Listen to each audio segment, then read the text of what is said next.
My colleagues, and I'll hopefully have you all here at the end of the meeting. You'll all still be here at the end of the meeting. Members of staff, public, and those watching online.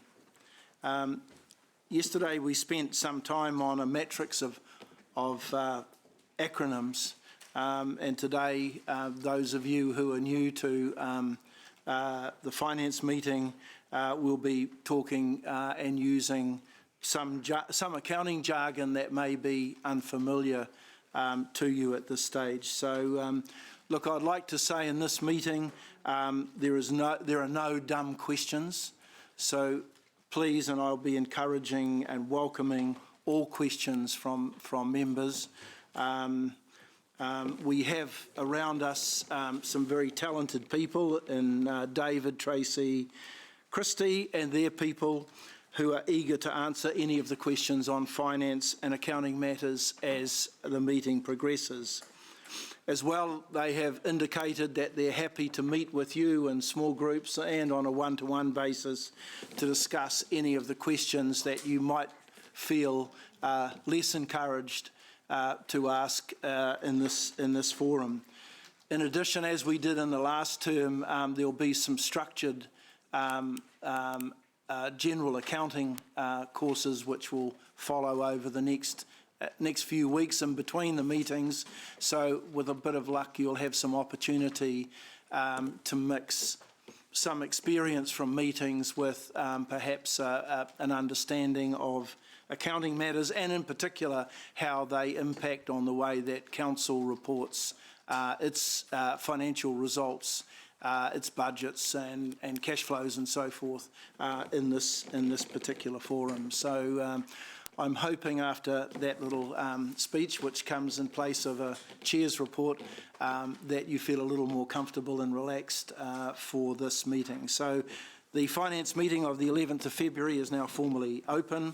Apologies. I have apologies from Councillor O'Leary, from Mungai Bella, from Councillor Nadu Roof for partial attendance. And I understand the Mayor also, Your Worship, you'll be in and out throughout the meeting. Are there any further apologies? Yes, I'll be leaving early for a rail meeting, which Ewan's on as well. Yeah, at lunchtime we'll have to go. Okay. But you may be finished. We may be finished. Yeah, we may be finished. Will we in danger with a quorum? Depends on who's here at the time. Yeah. We'll see how we progress through the agenda. We may want to move some things around in order to have an agenda for, although there's nothing that I can see here that is particularly contentious at this meeting. So let's just manage things as they go. Probably like to break for a morning tea sometime between 11 and 11:30. Confirmation of the agenda. If there are no further apologies, could somebody please move the apologies? Thanks, Maxine, Councillor Maxine, seconded by Councillor Mark. Those in favour, please say aye. Aye, against, carried. Confirmation of the agenda, and I'll move the agenda in its present order. Do I have a seconder for that, please? Thanks, Councillor Margaret. If there's no discussion, those in favour, please say aye. Aye, against, carried. Any declarations of interest? There being none. Public forum. Did we? No, he's not coming. Okay. So as I'm aware, there are no members of the public wishing to participate in the forum today.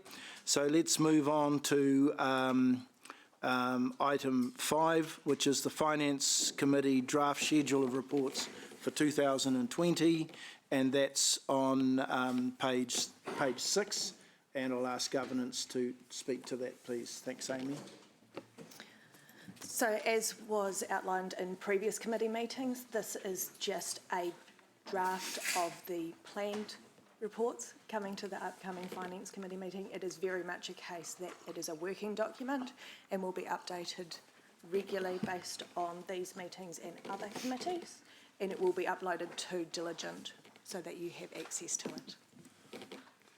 Happy to take questions. Any questions? Yeah, there.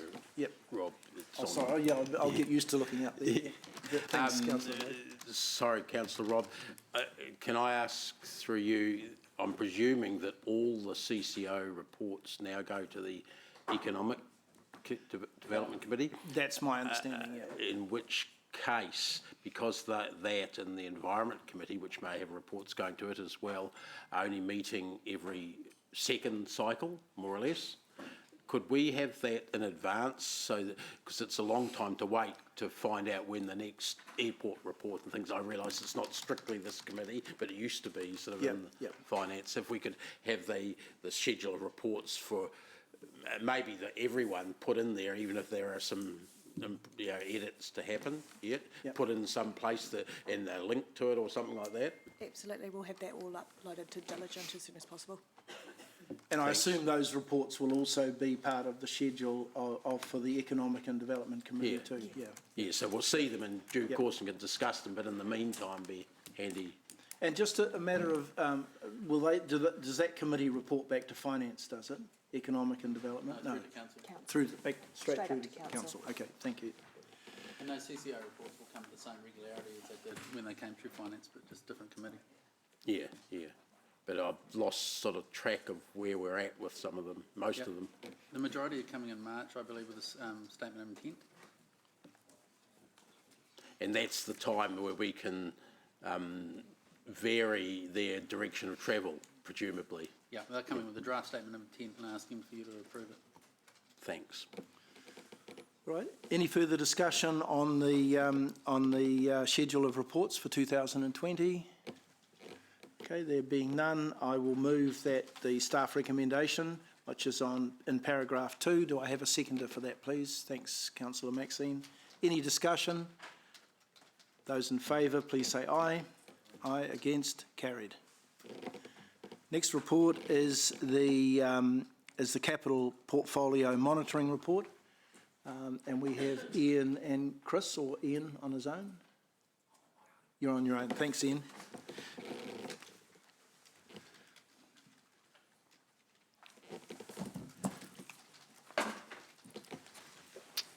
Good morning, councillors. My name is Ian Anderson. I'm the Capital Financial Lead in the Development Group, and I am here today to present the Capital Monitoring Report for the period ended 31st December 2019. Given this is the first Finance Committee of this Council, I'll just take you through a few features of the report and just talk you through it. It focuses on two main areas. It focuses on the financial performance of the capital delivery program, and it equally and more importantly, it focuses on the actual capital delivery and the physical output from that program. As a capital program, we report to you under 8 programs, and those 8 programs are described on page 10 of your agenda. And from those 8 programs, if you take through into attachment 2, we present you with a high-level overview and summary of the performance of those programs, both in terms of the delivery of them and the financial performance of those. And you may have just noticed that we had some people walk into the room. That's our program managers who are here today to answer any questions you may have in respect to those programs. These program managers have oversight over those and are responsible for the delivery of those, so they'll be able to answer any questions in respect to that. My focus, me personally, my focus is on the financial performance elements of the report, and I'll take you through those now. As 31st December, the Council spent $86.2 million on capital expenditure, which was slightly favourable against our forecasted position. We note there too that in the executive summary that as a comparative to the previous financial year, we had spent $53.8 million. The indicator there, of course, is that the Council has a significant capital expenditure program over the next 10 years, and what we're seeing certainly over last year, the year before, and this year is that expenditure is now starting to ramp up, and so this is quite pleasing that we're actually starting to see the capital expenditure move up, and we're able to deliver the expectation of both the Council and the community under the LTP. I I mentioned it was favourable to forecast. I'd like to just talk about what we mean by forecast. If you go to page 10, page 12 in your agenda, you will see that we talk about what the forecast is. The forecast starts with the approved budget that you would find in your annual plan at 329 million, and then we make adjustments for it to forecast it to where we believe it's going to end up at the end of the financial year. The largest adjustment we make to the budget is to reduce it down to acknowledge and the deferrals, which is deferrals are the terminology we use to say these are capital budgets that we had intended to spend in this current financial year, but for reasons we'll explain in a minute, we are unable to, so we reduce it down. We also adjust it down to acknowledge any capital savings that the organisation has been able to identify over the past 6 months. Why are they important? Because they tie into the capital saving or the savings report target that the Chief Exec and the Council approved at the last LTP, which is the delivery of the 94 million over the LTP period. And so at this point in time, Council's, the staff are acknowledging that we have managed to identify 3.2 in capital saving, 4.8 in capital savings. The annual target for this year is about 16.8, and right now I can tell you we are on target to get there, but that's the amount that we're able to confirm today at the 31st of December. If we move back into the deferral space, as I said to you, the deferrals have been identified in total at 92.7 million. And what we do is we analyse those deferrals and we give them a reason as to why we're presenting them to you today. They're either considered to be deferrals that are delayed or,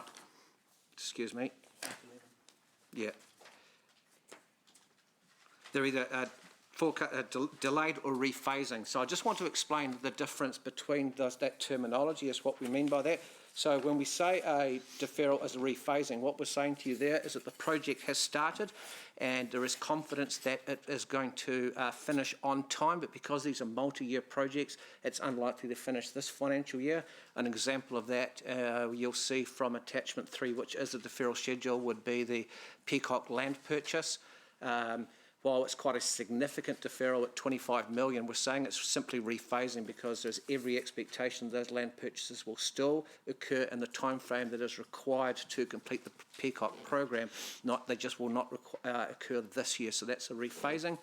The second category is delay deferrals, where these are deferrals where we are saying that there has been a shift in the program end date and therefore they will occur at a period later than we had originally intended. They still will occur, just at a later date. So there's no indication now that we won't spend the money. It just will happen at that later point in time.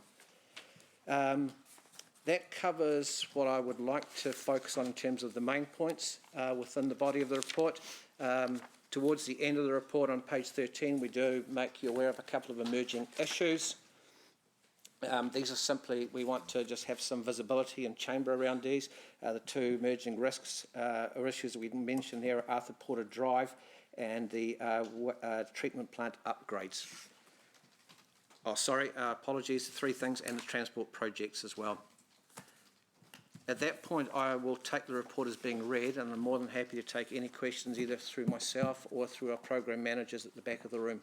Actually, Ian, can I just chip in before we answer questions?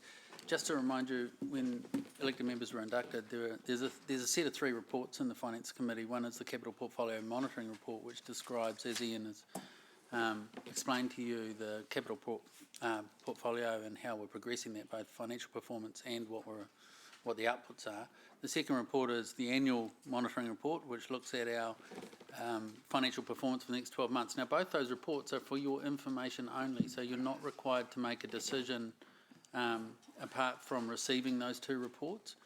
All the adjustments and decisions are brought through to the third report, which is where we bring the adjustments from the previous 2 and reformat our financial strategy to say, if you were to approve the changes that you've heard, this is what the new financial strategy would look like.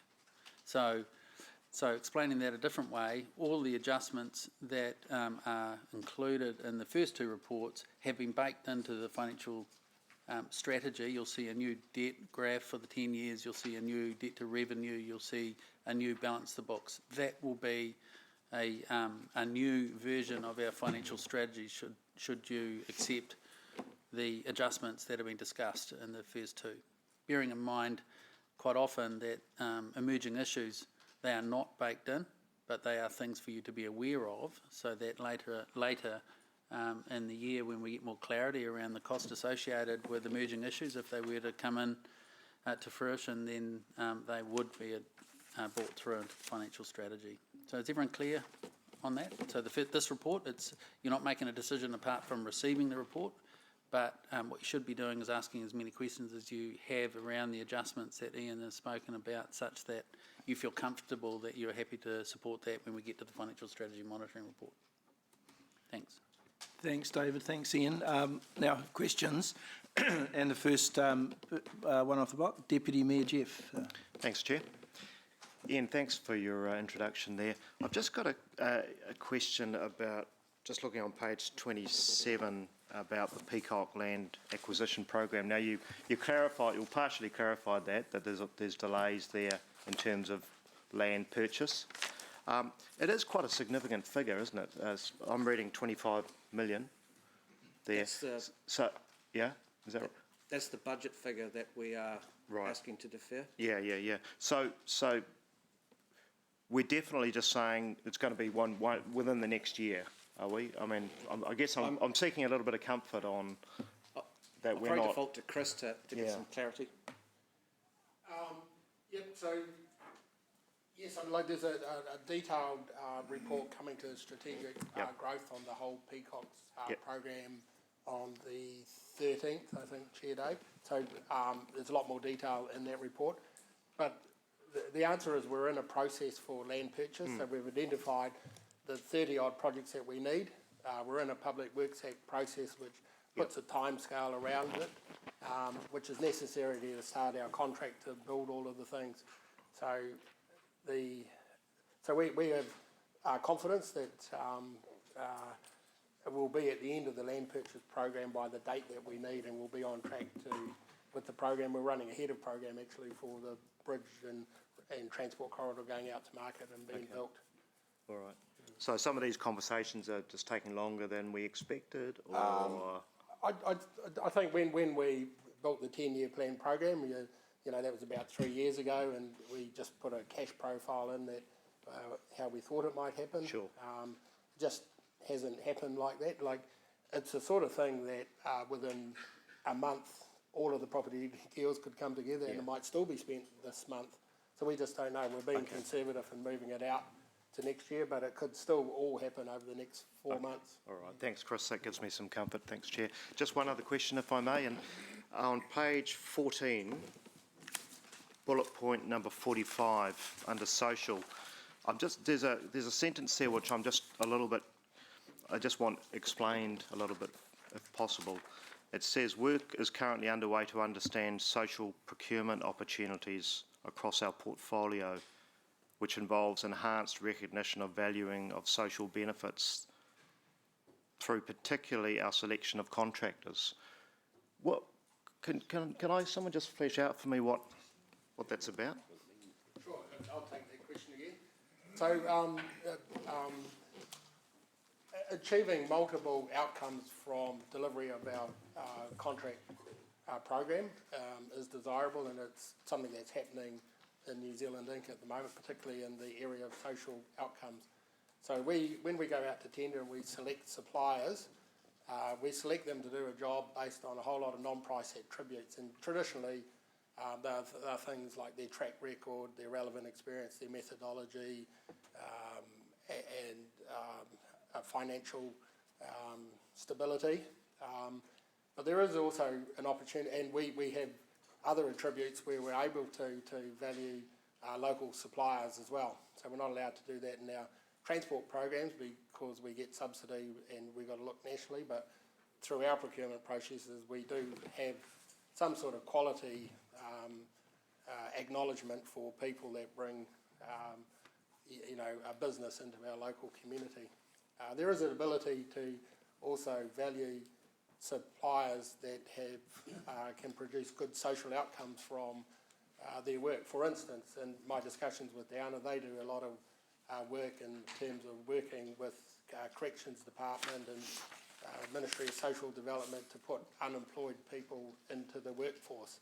So they spend a lot of money on those programs. So the notion that we're putting in there, as we're exploring for council, how we value social outcomes, do we want to put into our procurement process some sort of recognition for contractors that deliver more than just the project, they're delivering other things like employment opportunities for disadvantage.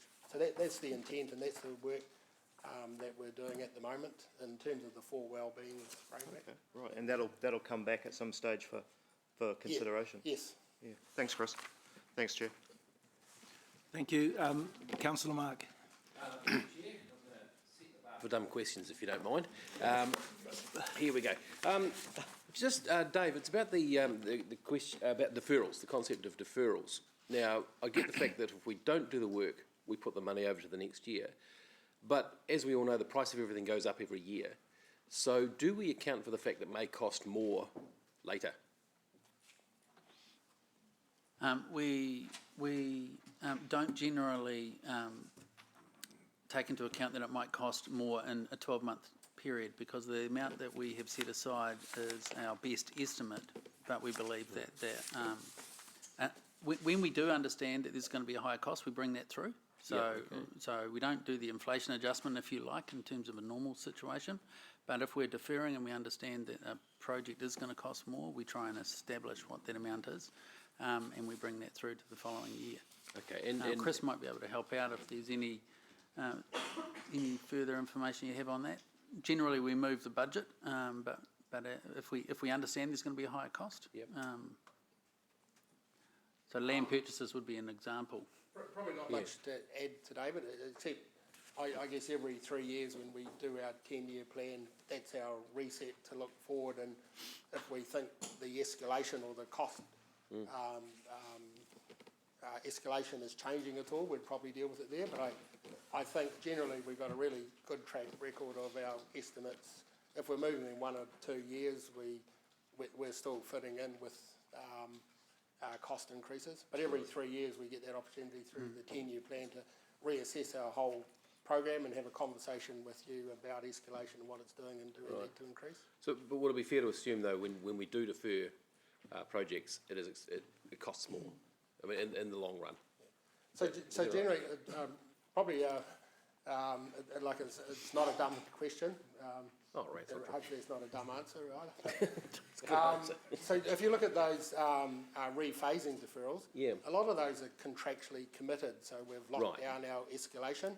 You know, so we've got a price from the contractor to do it over a number of period of times, and we're just shifting the cash around. So in that bucket, there's generally no issue with escalation. It's probably the issue, if anything, is in what we call the delayed deferrals, but probably only if we're shifting them out, 4 or 5, a big number of years. If we're shifting them out 1 year, I think we're generally okay. Right, okay, thank you. I forgot about the negotiation of the price at the start. And just one specific question on page 19 in the community program, the river path, what's the timing on that, getting that fixed? Because we're getting a lot of questions about that. And I didn't see it noted in the text. That's the Te Awa cycleway remediation? No, the one in town. Oh, okay. London Street, yeah. I see we've got it budgeted for 0.4. That was supposed to happen later this year, Look, I'll start there, but I'll probably look for Marcus to jump in. So we've got, in the program, we've got 2 cycle projects called Te Awa. So one of them is the extension of the Te Awa from our Peacocks area out to our boundary. So that is programmed to do in this 3-year period.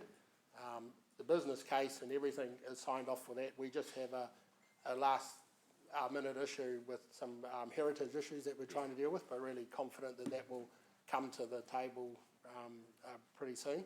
I think the project you're talking about is the river path fix, which is the Te Awa remediation. And we brought that back to council some time ago with a large fixed proposal that anticipated some NZTA funding. That NZTA funding hasn't materialised. So what we're trying to do, and Mark will jump in if I'm wrong, is we're re-looking at the fix to try and get it into our low cost, low risk, under $1 million fix, and making good progress on that. And I'll just ask Mark, are you able to tell us when the work will start on that? Yes, so we've, at the moment, we're talking to NZTs. Sorry, can you stand up? Or at least come to the microphone. Or come to Just down. disappointed, I just need to come to the table, use the microphones for the video and for some people Thanks, with mate. a disability. Yeah. So for councillors, this is Mark Moonsami. So Mark looks after our transport improvement program, working in my team, but working with the transport group in particular. You're on. Oh, you're on. Good morning, Mark. Yeah, so with the Tiawa remediation project, we're currently talking to NZTA. They've obviously come back to us with the original plan that we submitted to them, saying that the entire river bank is unstable. So we need to look at a kind of a more reasonable fix, which would be just the path itself. And that comes down to a total of under $1 million. So we're currently waiting for them to come back to us. We're giving them the geotech report to tell us that the funding has been approved. Okay, do you have any indication of when they're coming back and when we can get started on it? Yeah, so we're looking at least possibly in the next month or so for them to come back. And once they come back to us, we'll try and get that project commenced. And you don't need to run it by this table or anything beforehand, you just get into it? Yeah, we could, but Yeah. if we need to report into it, we Yeah, can do okay. that. Excuse me, councillors, could I just jump in there? On page 13, we've put in the notion that we've got quite a larger update for the transport improvement program that we want to come back to committee on. We've done a lot of work on that and we're almost ready to go. I think hopefully we've got a briefing opportunity coming up next fall, but it's a look at the whole transport improvement program and where we're going, and this project will be part of that. Great. Looking out for the next 18 months, and there are a couple of projects that have slowed down, and maybe that opens up some opportunities. So on page 13, I've got a couple of bullet points there that just explain we're coming up with a very comprehensive sort of report back to council on the whole transport improvement program. Okay, so I've got anything between a month and some reports are coming back, so I'm kind of not enormously clear. So you can't give me a ballpark figure at this stage as to when that part's going to be fixed. Is that right? I think I'm just listening to Mark there as well, and So it all depends on the NZTA funding subsidy. So once that comes through and we got the approval, then we can go ahead. We've already engaged with consultants, and we realize that the path needs to be opened up quite urgently. Yeah. There's been lots of feedback from the community, so that's on a high priority for us to actually get that fixed. All right, mate, thank you. Appreciate it. Thanks, Jeff. Yeah, thanks. Councillor Ryan. Thanks, Chair. Thanks, Ian, for your report. It was quite, you articulated those elements really well, I thought. Just a couple of quick questions.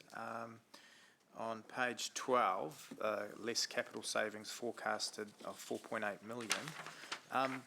So are those true efficiencies were found through our contractor management programs as opposed to deferrals or delays? So those savings you talk about also detailed on an attachment 3. Okay. And each of the savings which are broken down there have got a short commentary beside them to explain why they are. I mean, savings can come from a variety of reasons. From the contract price was less than was expected, or from innovative procurement strategies and that like we've had. But in this case, I mean, if I look down at the 4.8 savings there, the most significant is $2 million on Northridge Drive upgrade. And just to read from the report, it says we made significant savings with the design and procurement of the urban upgrade and stormwater pond by coordinating with developers on reusing excavated materials and attractive market pricing. So again, I think there you see the benefit there was from the council being collaborative with the developer on site and being able to reuse materials on site. We were able to bring that price down significantly, because $2 million is quite a significant saving. So yeah, each saving, it's hard, you can't put a blanket over one thing or another, so we do tend to look at that. And I think what you'll find in the next Finance Committee meeting is Sean Hickey will bring the savings report to you, and there'll be a far greater, more analysis on the level of savings and understanding the reasons and drivers behind those. Thank you. This might be a question for Dave. In terms of those savings, do they sit in the pot in terms of just providing resilience for other unders and overs, or where does that how does that get allocated? So the savings will be identified and brought through in that report. They are in these accounts, but they are not distributed and put into a pot. They are used to offset any other decisions of council or any overspends in any other area. So there's no fund, if you like, that the savings will be put into as a bucket of money to be used for things. So they still go through the flush of council? That's right. Okay. Yeah. Okay. Well done to you and the team there. And just on page 13.38, just noting and emerging costs with the Puketi wastewater. Am I right in assuming this is over and above the normal sort of 10% contingency you guys allow? It's obviously quite significant. So the proposition that we'll come back to is that there are no cost overruns in the package. It's reallocating costs between the two treatment plants, and we brought a paper previously to council to say that's how we wanted to treat it. So in terms of sort of numbers, I think the approved contract sum that we've signed off for the wastewater treatment plants, about 28 million from memory. We'll probably be coming back and asking to increase that to 30 million or something in that order. But that'll the funding is there to do that. So it's not asking for extra funding. It'll be for approve in a contract process issue. Okay, thank you. Thanks, Chair. Thanks, Councillor Ryan. Mayor Paula. Just a couple of things around the savings, because a couple of my questions were just asked before. So did you say, I think you said, $4.8 million of savings have been identified for this year, but the target is 16 point something?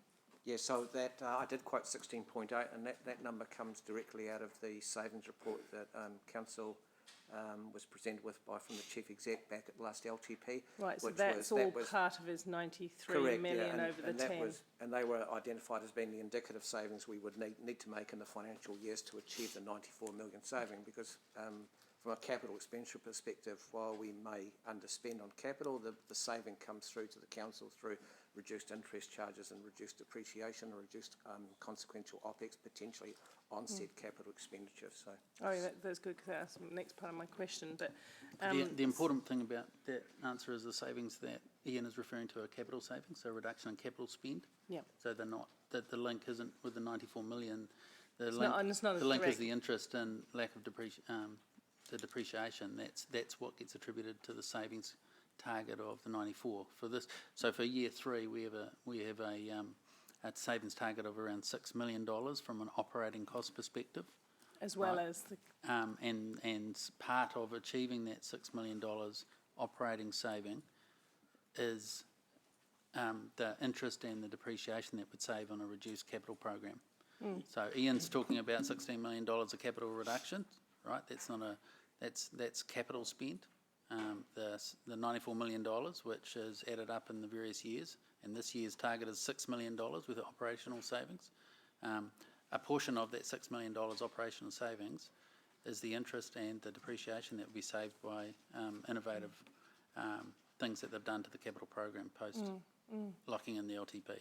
So there's some complexity around where it sits. But from my perspective, is there any way of bringing that tracking of the $93 million savings, wherever it sits, wherever it's apportioned to, in one place, so that we can see it throughout its process? That will happen through the savings report. If you go back to the schedule of reports, you're going to get a quarterly CE savings report that's going to list all those savings. Is that not the one I'm looking at on attachment 3? No, is there a separate? No, that's just a tracker for the capital side of the organisation's business. Oh, so we haven't got that this time. But in the schedule of reports, which is the previous report we looked at, it shows that we're bringing back a CE savings report every quarter So when do so we have that last, thanks, Steve? So the first one's coming back in April. per Oh, the so we schedule haven't had reports. that. We haven't had it yet, no. So that's a consequence of us asking last time to be able to track through Yeah, how all that's the it. savings are being made. Yeah, that's right. And if there was, and I don't know if there is, I haven't discussed this with the Chief Executive, but if there was concerns around the ability to forward deliver those savings, that's that quarterly That's the conversation in there. report would be, Yeah. okay. With the Riverside unstability.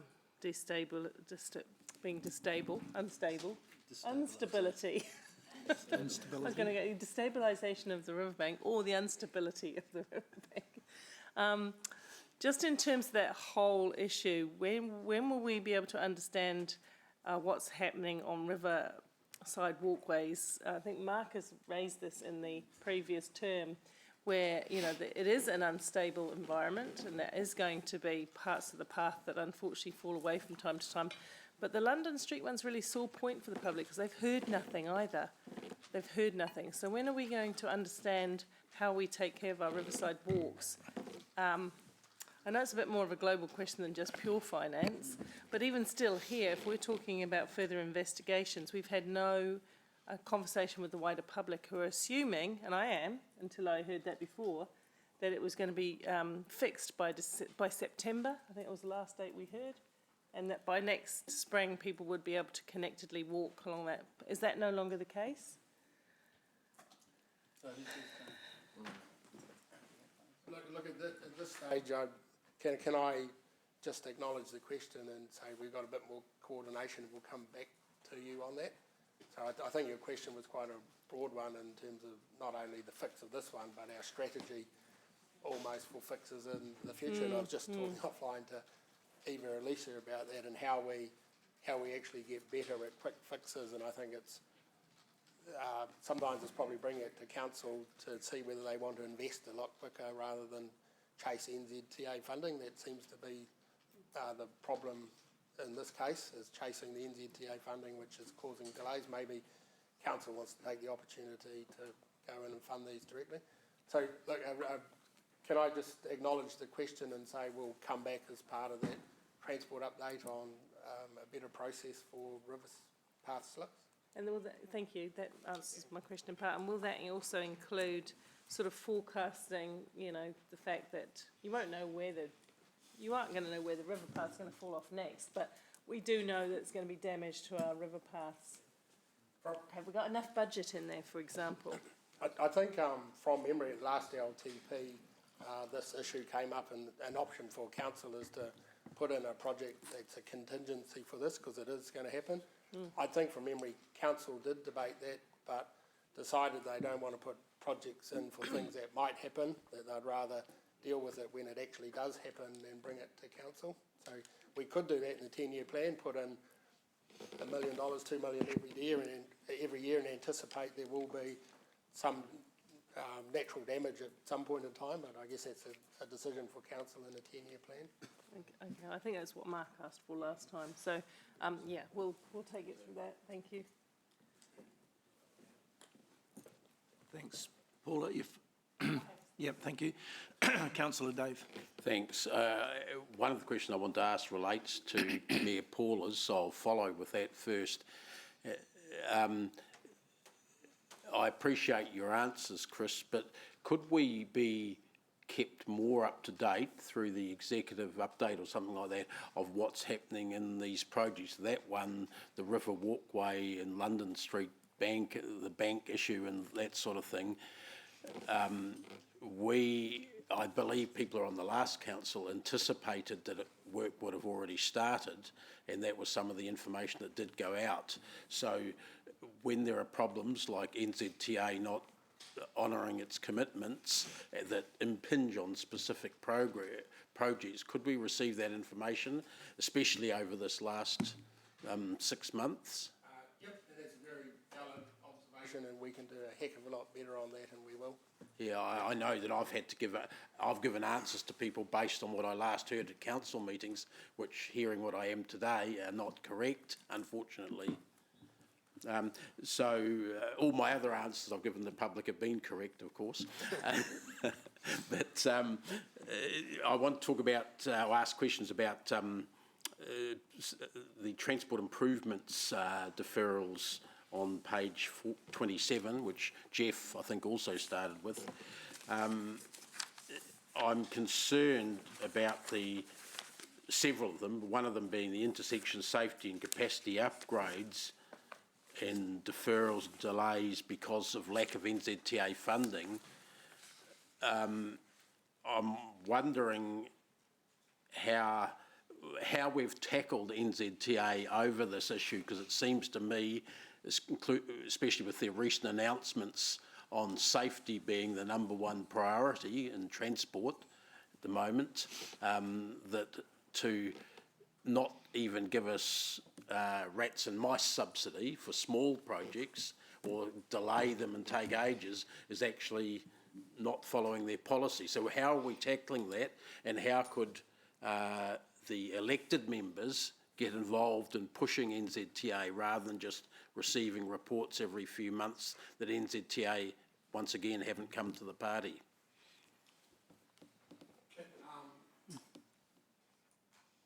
If I can chunk that down a little bit, so into safety and congestion.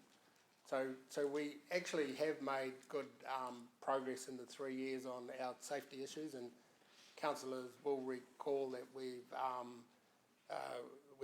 done the Thomas Gordonton Road, and that was an urgent safety intersection that came up, and this council had the courage to drive that one ahead of subsidy, but we ended up with a 75% subsidy, first in the country for that one, and quite an award-winning intersection.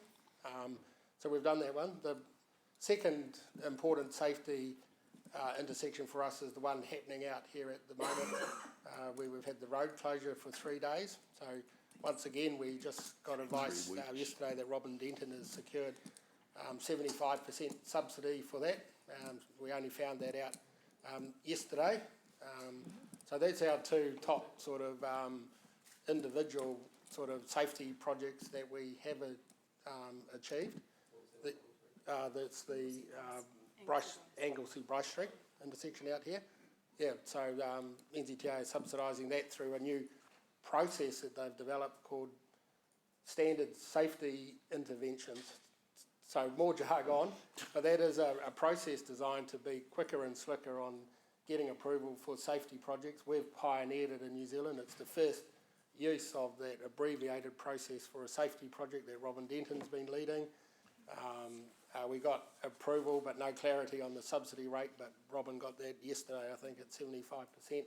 So hopefully moving forward, if it meets the criteria, we've got an abbreviated process for safety intersections.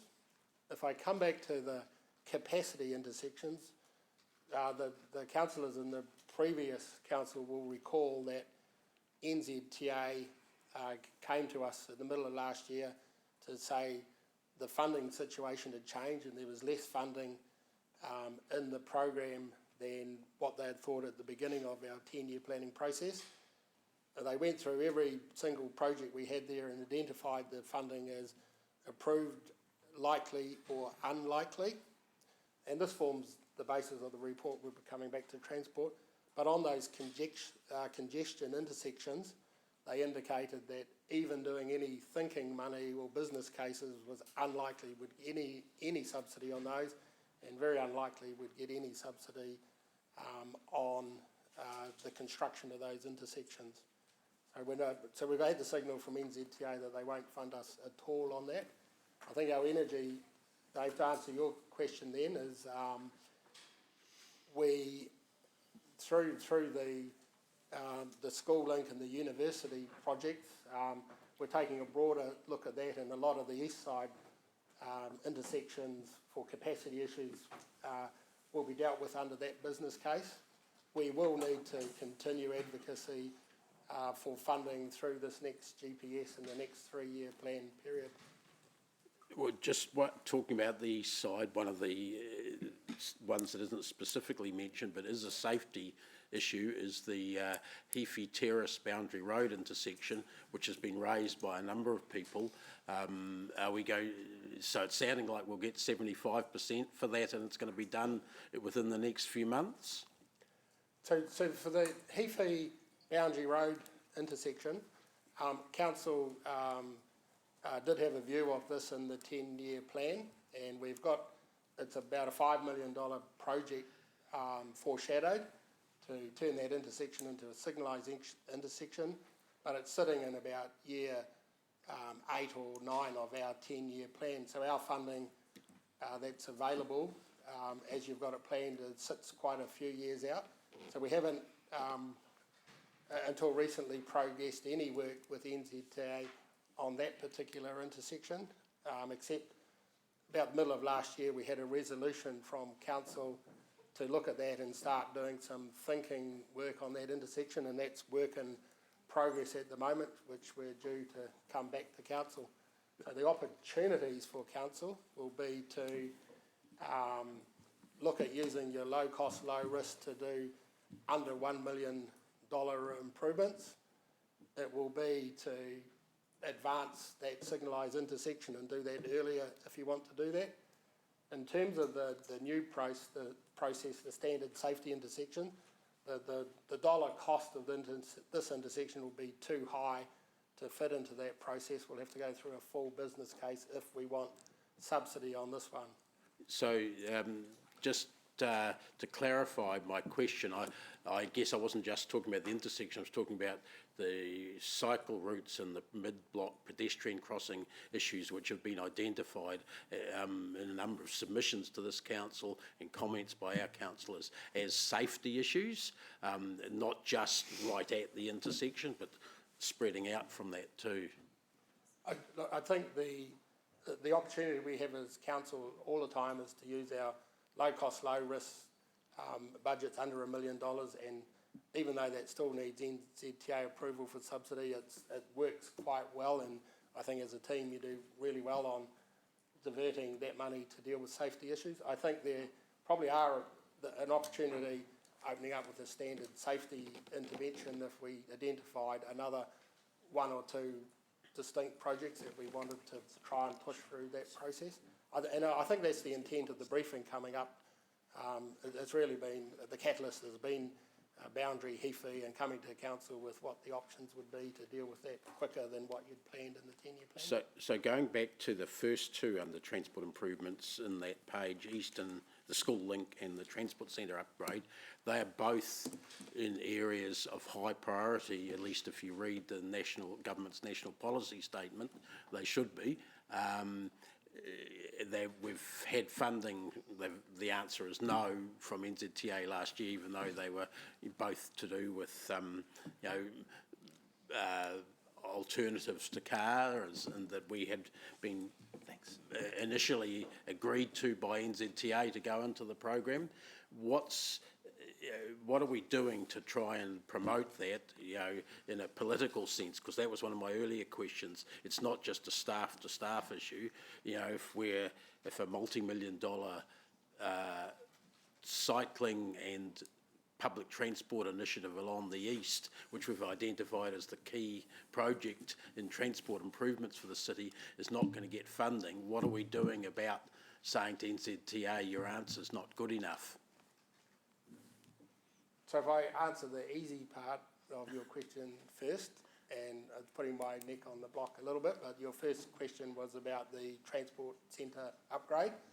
So the advice that we got back from NZTA the middle of last year was likely to get funding to do the business case work, but unlikely to get physical works, and that project is in the order of $5 to $6 million, I think.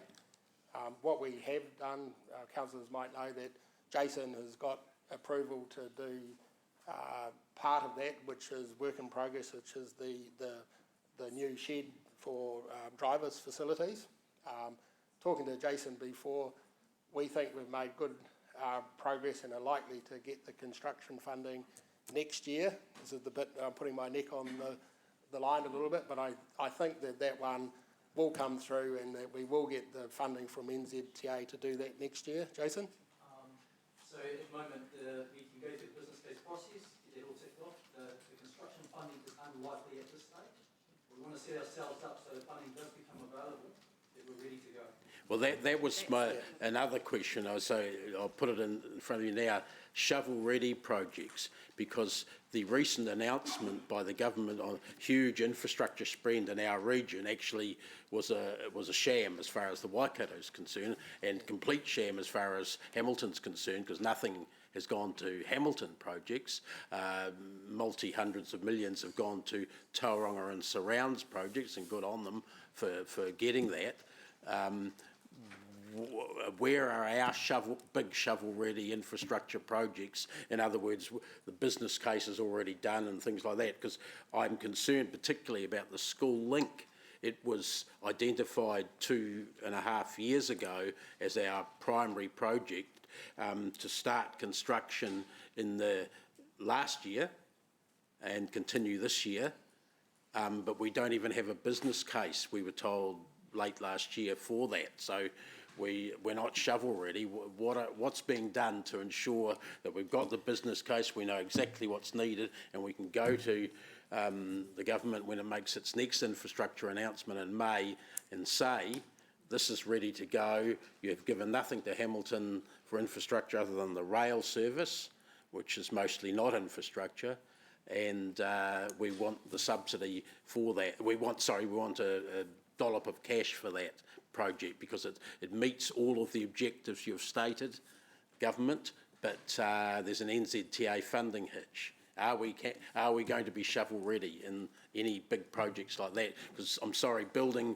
a hut for drivers at the transport centre is not a big infrastructure project. Look, we will be shovel ready for the bigger upgrade, for the shovel upgrade in the terms of a project that we're not shifting dirt, but we will be shovel ready, I think, for that one to advocate to do this year. I just acknowledge everything you've said about the School Links project. So once again, that is a project where they have said yes, it's likely for funding to develop the business case, but unlikely for construction. So we need to get it to the point where we're ready to go. We are behind where we thought we'd be, but that's one of the main intents of the briefing coming to you. I think that we will be in a position, maybe by the end of this year or sooner, with the advantage of having that work that you're doing in the business case also having a link through to the high-level mass transit plan. So I think we will be in a position later on this year, and that's the main point of the briefing coming back to you, is that particular project and where we're at with that. You've given sort of the technical answers, Chris, but one of the questions I've asked on about 3 occasions is, what politically can we do to promote the gaps, promote the filling of the gaps that this is identifying? The problem with lack of funding from NZTA, etc. How do elected members support that campaign? So once again, there's multiple answers to that question. So I'll start from the top down. Like the most important advocacy that this council needs to give is to what they call, and Councillor Dave will understand this, the GPS, or the government policy statement on transport funding. So that is the document that's coming up, and we've got a really good discussion at the Strategic Growth Committee later on this week about the suite of policy documents coming through government at the moment. They're all a forerunner to the GPS, is where government decide how much money is available. So we need, as local government, to be a really strong advocate in that, to have funding available to the projects that we do. Part of the suite of the policy documents is about NZTA's decision-making process, so it's advocacy in there to get those processes quicker and slicker and more suitable to local authority. That's at a high-level advocacy, and I take your point. I think your question's more directed, what are we doing as direct advocacy from this council to NZTA to our projects. So we do need to get better of that. So once again, NZTA are just in the process of changing some of their staff. Again. I just got advice yesterday that the regional director that we've had is actually gone now. He's moving out sooner than expected, and we've got a new chap called Steve Mutton is coming and joining us. So I think getting him along as a new regional director at the earliest opportunity is the first start to that, Councillor. I know, just a final thing related to that, if I could, Mr Chair. I noticed that Tauranga, who had a lot of fights with NZTA over their lack of funding last couple of years for transport projects, obviously squeaked the wheel so much that they got a massive dollop of cash this year for their transport projects specifically, and it was not from NZTA, it was from the government. So you've talked about the advocacy with the NZTA. How about the advocacy to the government direct? How can we squeak that wheel like Tauranga obviously has? Yep. Can we have that discussion in the transport improvement briefing? I agree it's a really important part of the ecosystem and getting funding, but look, and all I can say is I agree with where you're going, and we need to get better, and I think we can have a good discussion at the transport improvement briefing on that. Thanks. Okay, Thank you. Thank you. Councillor Ewan. Thanks, Chair Rob. First, just an observation. I think even Gary Mallett would be proud at the level of questions that are firing here in the Finance Committee. And it just goes to show finance can be exciting and enjoyable. Thank you, Councillor Ewan. Can I take a gold star for that one? Actually, so I've got only one question left. All my other questions have been answered by my colleagues. But I wonder if I could start with just a couple of bouquets and observations. I see on page 10 some significant highlights that were achieved, starting in item 17. Obviously, Waiwhakariki, often we talk in council about things we haven't done and the delays, and I just thought we'd spend 2 minutes. Can I just say that the Innes Commons playground has been just an incredible success. I walk down there twice a day, and there is not one time of the day that this place is not buzzing. From young people at 6 a.m. doing their weights to others doing, the exercises. It's just tremendous. And the last comment I'd like to make on the gardens. I was talking to the cafe owner yesterday, and he commented that he had had his busiest day ever on Waitangi Day. And then the next day, it broke that record.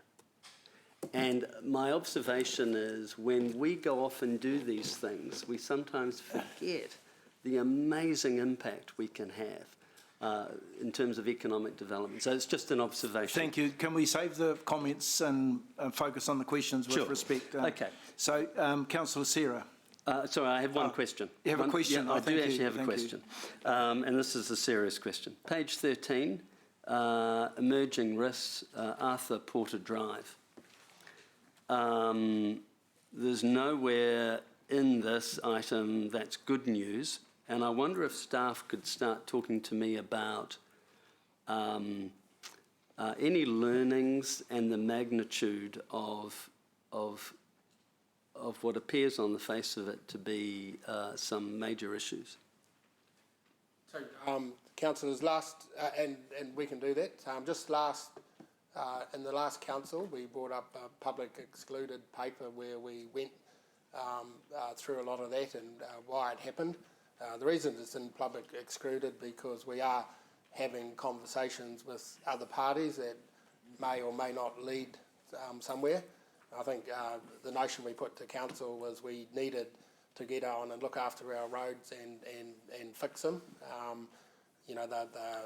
They're in disrepair a heck of a lot earlier than they should have been. So we agreed with council that we'll go and fix them, but we've got this other public excluded issue going on. But part of that, and rest assured, councillors, that we have put a lot of things in place already. We've engaged, and I think,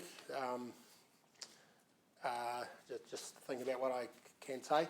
It comes at a time when there's a number of really large pavement failures up and down the country. The NZTA have got some really highly publicised ones on Te Rapa Bypass, Cambridge Bypass, Kapiti Bypass, and a few others.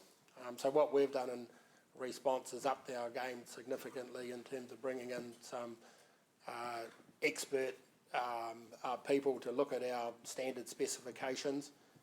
We've also upped our inspection regime, remembering this is for the new councillors. This is not a road that we have built as council, so we go out and use my team and contractors to build roads under contract. But the other part of our business, we receive and accept roads from developers that they've built. So this is a road that a developer has built and we've received. But in looking at that, there are lessons, and we've upped some of our supervision, I guess, in terms of the work that's done before we receive the roads in there. So we are due to come back in that public exclude and update you, so I can refresh some of those lessons in that paper. Mr Chair, just a quick question on that point. What currently is council's approach before taking over an asset that is gifted to us, for a want of a better description, by a developer? What auditing process do we do before we actually take acceptance of these works? Because there seems to be, an observation would be, we appear to quite frequently take possession of assets done by other parties, and then we suddenly discover shortfalls. Surely, I'm hoping that we have a very robust process in place that before we take control, that this is verified. So my question, two parts. Do we have that process? And if the answer is yes, why is it failing? Because it appears to be. My third comment, if this was supposed to be in public excluded, and there was commentary around it, why is it in, because I wasn't party to the last council, and clearly it's not in public excluded here, so one assumes that if you put it in the report, you should expect questions on it. So all of the questions you're asking are entirely appropriate to be in public. I guess the public excluded part was about some of the parties that we're having conversations with and where we're going with that. So I think right from the beginning, the issue of Arthur Porter Drive has been fully in the public, and council wanted that to be in the public. Cool. The answer to your question is I think we do a lot, and that's mostly my team, and I've got a team that works with the development community to look at assets before we're handed over. I think the issue for this road, and a lot of them, is they look great when they're handed over, but the problem is probably in the design, and this particular road looked great for 2 years, but it's failed early. So I think the answer is in the process, our inspections in the process of building some of these assets and understanding what they're building and how they're building them, and whether when we get to look at a pristine asset, whether it's going to last 25 years or whatever. That's the issue. But look, we do, in my time of council, this is the first major problem that we've had. Certainly we haven't had any problems in roads that we've built. Touch wood, Andrew, for peacocks. So it's not a great outcome. We've put systems in place. We did have a conversation with council with that. I'm quite happy to bring that back through in a public arena if that was the direction of the question. We wouldn't want too many more at 8.3 million, would we, Mr Chair? Thank you. Councillor Sarah. Thank you, Chair. My question is coming back to the transport improvement issue, and I'm just interested if we're voting on this deferral here around the school link, and for example, what ramifications does that actually have? Because we've got our transport improvements briefing coming up, and I understand there'll be discussions around prioritisation and possibly whether some of the money that would have gone to the school link due to this delay could be used for other meaningful projects in the meantime. I guess the lack of progress on the school link has been a very big sore point in the community, which I'm concerned about, but if at least in the meantime we can make progress in other areas, then that would be a win. I'd just like to say that we always look to bring projects forward if we're having to defer a project for some reason that we couldn't control. So if there are projects already in the long-term plan that could be brought forward to replace a deferred project, then we would be keen to look at that, so long as that it fits in within the financial strategy and that all elected members want to bring that forward.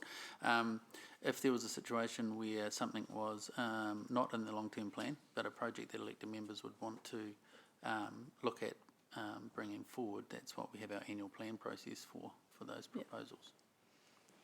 Okay, so basically this deferral things could change if in the annual plan process if we do decide to bring forward other projects. Council can make changes to the program.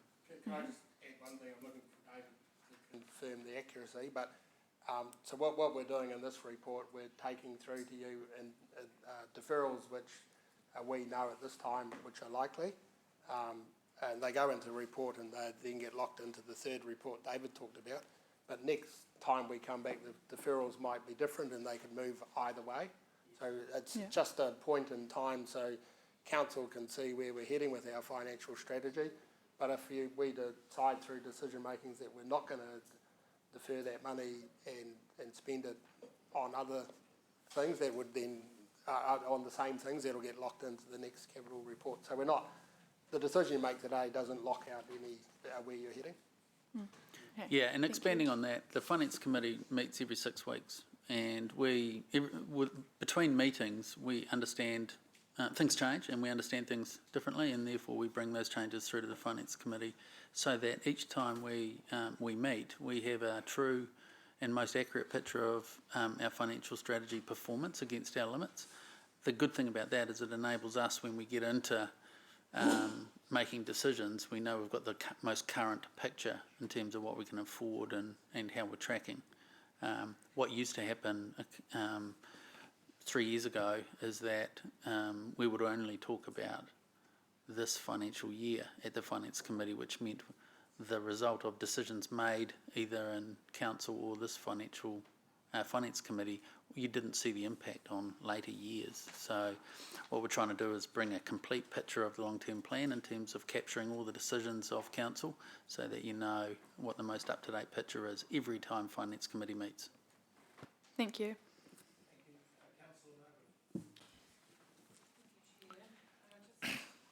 A couple of questions. The first one, page 12.29, it's about work in progress. I just didn't understand that paragraph. Work in progress is not being reported at this time. I get that, right? As staff are actively engaged with the implementation of the new authority fixed asset module. What's that? And just an explanation, please. I'll kick off and you can help Tracy if I miss something. But so council replaced last year its finance system, its core finance system. It used to be Microsoft AX, and we've moved that from using that system through to a product called Authority. So Authority is our new finance system. It wasn't a new system to council because we had previously been using Authority in our rates and our regulatory area of the business. And the decision we took last year was to consolidate our core system so we could get more seamlessness, information, one source of truth. So we went live on that system on the 1st of September last year. There's been a lot of work as part of that project to also consolidate all the different registers of where our assets were held. And so The team have been working through that, and they're close to finishing that project and close to completing building a report that could then give visibility of all those assets and the state of work in progress. So that's from a reporting perspective, so that comment relates to that. In terms of in the business and asset managers, they're continually working with assets and capitalising, doing all the base work for capitalisation where they can. So I suppose a sense of comfort around work in progress is that if you go back to the end of year results last year, end of June, and had a look at our sort of outstanding work in progress, the component of that related to years prior to the current year was very, very small, and that was very different from go back a couple of years where we actually had quite a tail on our work in progress in terms of not capitalising and not finishing assets that we had built in the accounting system. So when we finished it in the annual report at the end of June, it shows not only a significantly improved position on work in progress, it also shows that there in years outside of the current year that there was hardly no work in progress. That gives us confidence that we're on top of our paperwork, that we understand what we're building and we understand the capitalisation process is current. Okay. I've got that, thank you. Next question then, page 14, point 49. It's around environmental wellbeing considerations. So it says across the portfolio, a number of our work projects and programs have specifically focused on enhancing our natural environment. I know there's been 8 listed, but which projects are specifically focused on enhancing our natural environment or assuring effects of city development are not detrimental?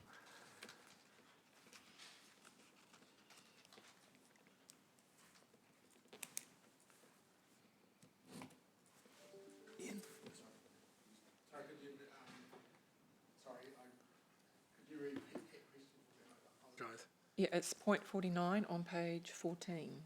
So under environmental wellbeing, there's point 49 says that there are a number of work projects and programs that are specifically focused on enhancing our natural environment and ensuring effects of city development are not detrimental to the natural environment. And I know we've got 8 projects that are being reported on, but can you just tell me which programs or work projects are specifically focused on enhancing natural environment? Yeah, so I think the work program that refers to is probably in our stormwater program. So that would be in the renewals and compliance program and how we present it to you. But in that program we've got all of the tributaries that flow into the Waikato River. As we are developing integrated catchment management plans, we're understanding that there are erosion effects of development and degradation of those streams and gullies. So we do have a program across a number of the streams to go in and do work, and most with in conjunction with Lance's team in terms of planting, sometimes engineering armouring, but hopefully softer planting type things to stabilise the banks. So there is a set program for each of the streams coming into it. We do have an issue there in funding. So this is where we have traditionally co-fund with regional council through Project Watershed. We've made some assumptions in our 10-year plan about Project Watershed funding. They didn't make the same decisions in their 10-year plan. So we're faced with doing what we can with our funding and continued advocacy through the next 10-year plan for regional council for watershed contributions, Project Watershed contributions. Thanks, Chris. So largely stormwater, and I know there is still policy and principles and plans to come from the Environment Committee, but it does say that there are work projects and programs, and you've only sort of addressed one. Hopefully there's So, there's major consideration on all other projects as well. Yeah, sorry, Lance Haycock, our program manager, has just corrected me. I've told a small part of the story. I think That's good. in a lot of our other areas, particularly where we're building transport and working with developers, we're re-establishing wetlands. So we have a real strong focus through our ICMPs of cleaning up water through treatment trains through wetlands before they go back into the natural environment. So that's probably our bigger gain, is through the work that we're doing in our large sort of growth program, working with developers. The biggest one we're planning at the moment is the Rotokauri Green Swale, I guess. So that's a water system to drain water, but it's also really dominated by the quality of the water and cleaning up the water and putting it through treatment trains before it gets back to the Waikato River. So that's probably the larger part of the program for the environment. And the first one I described was really the effects of growth and erosion, where we're doing some gains in that. So sorry, I did. Thank you, Lance. Thank you. And lastly, it's around renewals really, and our approach to renewals. So particularly around transport corridors, but you hopefully apply the same principle to any renewal that we undertake. So do we use those opportunities to upgrade and improve rather than just renew an existing form or shape or situation? I don't know if I've made myself clear, but if we're renewing a pavement or we're renewing a road, let's say it's Arthur Porter Drive, and that's probably not a good example because it's quite recent, but if we have a road that's, say, 10, 20 years old, are we using our current policy to upgrade and include better cycle, walking, scooter options, or are we just renewing as it was? So, absolutely. Morning, Council. Paul Gower, Program Manager as part of the Renewals and Compliance Program. So the principle of a renewal is that we replace a worn-out asset with a modern standard. Okay. So often that will mean that there are other aspects that need to be brought in to a project that reflect the modern standard. So absolutely, we don't just go in and replace it with exactly what there was, but it's to a modern standard. But within the broader principle of it's to provide that function, So if that makes sense. Yeah, it does. Thanks. So if I could just further add to Paul's response, we have some examples that we're currently working through, which is an example is Ward Street, where a developer has come in and has developed the area. So for us, we didn't renew that pavement and the footpath. We took the opportunity to say, what do we actually need there for the space, and are working through that. Alexandra Street is also another example of that. So we're trying where we can to enhance, and I believe that we can get better outside of the CBD area, and so to ensure that we get the neighbourhood enhancements as well, so for our community, and so it's not just a roadway, it's actually something that is community enhancing as well. Thank you. Yeah, and that's my point. I mean, it's not just the CBD. There's the suburbs and other transport corridors where it's a real opportunity, and that'll come down to policy as well. So when you're sort of picking and choosing, it would be great if we can get to a point where we have a really clear policy about what we expect. So, thank you. Thanks for that. Questions?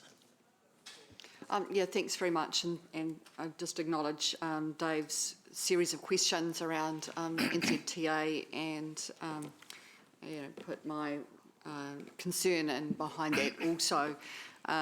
It seems that a lot of those deferrals happen to really important projects that are seen by the public as being key to their enjoyment of the city as well. My question relates to page 17 of the City Council Capital Portfolio Report, and the risk number 2 that's talked about there around waka kotahi, and that particularly to the treatment plan and bullet point at the bottom around the communication and partnering with waka kotahi. Chris, I acknowledge your responses today and the desire of Dave and other councillors to be getting around that partnership. It talks there about Access Hamilton, and I wonder if we could have some kind of explanation about the status of Access Hamilton and those priority projects that they're talking about. So to my mind, that's the intent of the briefing that's coming up, but Access Hamilton, so just a really quick history. So this council started looking at integrated transport strategies around 2000. It culminated in 2010, I think, with the first Access Hamilton strategy, which is the name they put to the transport strategy. It was updated. Sorry, it was about 2006. It was updated in 2010. Over the last few years, we've gone through a refresh of that, and this council signed off a strategic direction for Access Hamilton. And ahead of NZTA signing up to the full Access Hamilton strategy, we developed, because we needed to for the 10-year plan, an Access Hamilton program of works. So that largely informs the bulk of the transport improvement projects that we have today.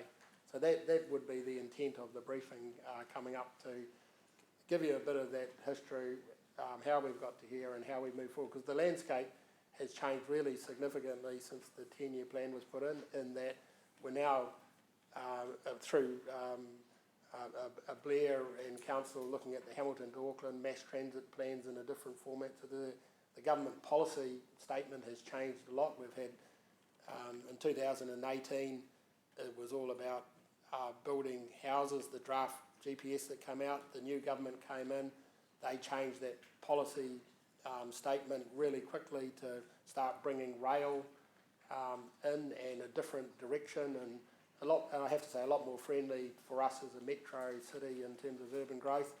The new GPS they're working on now, all indications are that it's even going to go stronger in terms of public transport, walking and cycling, and urban development. So it's us keeping our strategy to help inform that government policy, but using the emerging government policy to get more of what we want. So that is the intent of the briefing. Thanks for that, yeah. I might. Just aware we're still on the same item and we've got a big day. A lot of the questions are pertaining to portfolios of work, all really excellent questions, but we're diving into deeper detail than what is required for this finance meeting, in my opinion. We're going to run quite over time unless we come back to the actual agenda and outside of this meeting pick up all those threads around transport and other things that we're tending to get into discussion. That's my view, and just because I do want to participate in as much of this agenda as possible and I have to duck out, I'm just making that point, Mr. Chair. Thank you. Yeah, I accept that, except most of what is being asked is part of the report too. So it's very hard to exclude discussion if it's actually in the report itself. I get that. I get direct questions, but we're going into debate. There is a flavour coming through that there is a briefing coming up. There's also Councillor Dave's meeting on Thursday, and I suspect that a number of these issues that are being raised, or questions that are being raised now, may equally, if not more than equally, belong in those forums too. So I appreciate that we do need to move along. So where are we at? Councillor Maxine, have you got any more questions? Thank you. Thank you. Councillor Mark. Thank you, Rob, and I will keep brief, but they came up from something that some other people said. We're talking about the new nifty transport safety accelerated doodaki that Robin's hooked into to get the 75%. Well done on that. Is there a limit on what they can apply for, or does that have to come into low risk, low budget, the $1 million mark? No, the intent of those, you can go outside the $1 million, like Ward, this one's gone outside, but they've got a whole suite of these things. So if it's an urban intersection, here's some rules, and I think they've put some dollar limits in there. We've been advocating those dollars are too low, and Council Dave's committee on Thursday, we've put that in one of our submissions, that the limits need to be higher. Yep. They'll have rural intersections, they'll have guardrails. So there's probably a suite of about 13 standard safety interventions. For us in the city, it's intersections and a few other things. So they do have dollar limits, but the intent is that you can do them Under outside urgency. the low cost, low risk. Under urgency, sort of thing. So you see where I'm going with that, Sarah? Okay, so technically we could, no, look, I'll say that to another meeting. And something Paul said about renewals, I've been doing a wee bit of work along with playground renewals. The understanding I had, if I may through you, Mr. Chair, but with renewals is that you can replace like for like, but a part of that policy is that it mustn't come with any further or higher maintenance, day-to-day maintenance. So, for example, the playground renewal, if we're replacing like for like, sure, you're not going to replace it with the same gear, but you'll do roughly the same, but you can't make it bigger. Is that in place over the board, or is that just specific to playgrounds? Oh, you've got a furrowed brow. That could be a dumb question. It was something that I'd want to take offline and understand exactly what you're talking about there. Okay, Let's can we do that? Yeah, Thank you. Thanks. Thank you. Sorry, mate. Councillor Martin. Yes, I strongly reiterate the questions and concerns from both Councillor McPherson, Councillor Van Oosten, also Councillor Thompson. I'm wondering if Chris Allen at the Strategic Growth Committee meeting on Thursday, we could arrange a guest appearance of NZTA, and they might also tell us how Tauranga and the Bay of Plenty does it. Thank you. Point noted. Okay, thank you. Councillor Kish. Yes, thank you. Just a couple of quick questions. Coming back to something that Deputy Mayor Jeff brought up, page 14.45, about the social well-being considerations. In regards to our procurement policy, do we have a quota or a target for awarding contracts to local or Māori suppliers / contractors? From memory, we have what we call a non-price attribute for local impact. So it's more about if you win this contract, what's the impact you've got on our local economy? So from memory, it's not targeted at Māori, it's just local impact. So what that would be is on certain contracts, you could say 5% of the selection criteria are on that impact. So that's part of that policy? It's part of our standard procurement process that we do value contractors who have a local impact. And as I said before, we can't apply that to transport projects if we're getting subsidy, because we're not allowed to favour local over national because we're using national funding. Mm-hmm. Thank you. And just quickly for my understanding, coming back to the savings to date of 4.8 million, is this moved to the next capital expenditure budget for the next annual plan, or does it go towards balancing the book sooner? So it'll be a one-off saving, so that'll come through our accounts this year and won't flow on to future years. But the impact of the, before I was talking about the fact that the 4.8 was a capital number, so if you think about a $10 million program we're doing for 5.2 now, and we never spend the 4.8, so that's a cash saving for council. How that links in with our savings target is because we don't have to spend that 4.8 worth of capital, we don't have depreciation and we don't have interest costs for debt. So it's those two amounts of money that go towards our savings target. Got you. And they stay there. They're forever. Cool. Thank you. Councillor Sarah. Thank you, Chair Rob. The last question I had was related to Councillor Kesh's question, just around the procurement process, and I presume there's some kind of procurement strategy, and that would also include policy, so that would include environmental factors. We're looking at having a climate action strategy coming through soon, and I can see that that would potentially influence how we approach procurement in the future. What would be the process for reviewing this procurement policy?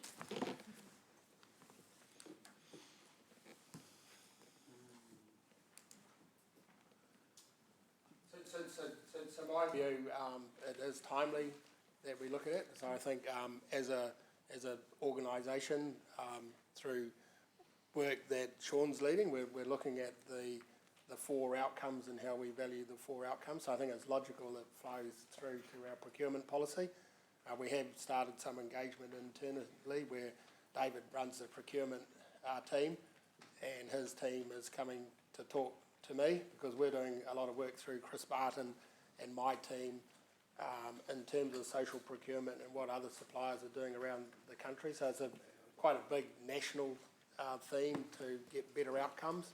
So we're looking at that, but it will then come back to our procurement policy and engagement with councillors, and probably tying up a whole load of work to our supply chain and what we want out of our supply chain. So I need. So a review of so in short, the procurement policy is being reviewed now. You'll have an opportunity to understand what reviews we want to make to it, and also put input, have input into the procurement policy. And will that come through this committee or another committee? It's most likely to be in a briefing scenario where we can actually have a conversation about the different aspects that we're trying to achieve. I think it'll be more effective that way, as opposed to papers that we bring here would be more around wanting to sign off the policy, having had the discussion earlier. And would you imagine that to kind of say that climate action strategy is probably not going to be ready until June, July, I imagine. So would these discussions be happening prior to that, or in kind of parallel to that? We don't have a established timetable around the work program. We just know that we have to review the procurement policy. I think Chris has outlined the types of things that we're investigating at the moment to understand how we can lock that into a more, I suppose, contemporary procurement policy that takes into account the issues raised. So we will come back to you when we've got something to tell you, but we I guess we're working on it now, and if it lines up, the thing about it, the policy is it can change at any time. So once we've had the conversation and we lock it in, it doesn't mean to say that it has to stay that way for 3 years. If there's new information or fresh thinking that comes in, there's nothing stopping us from making those amendments to the policy 3 months after we've locked it in. Okay, yep, an update would be good, thank you. Thank you, everyone. I've got one final question from the Chair, and that is around paragraph 9, which deals with renewals and the compliance program. That report is missing from this report. Is there a reason for that?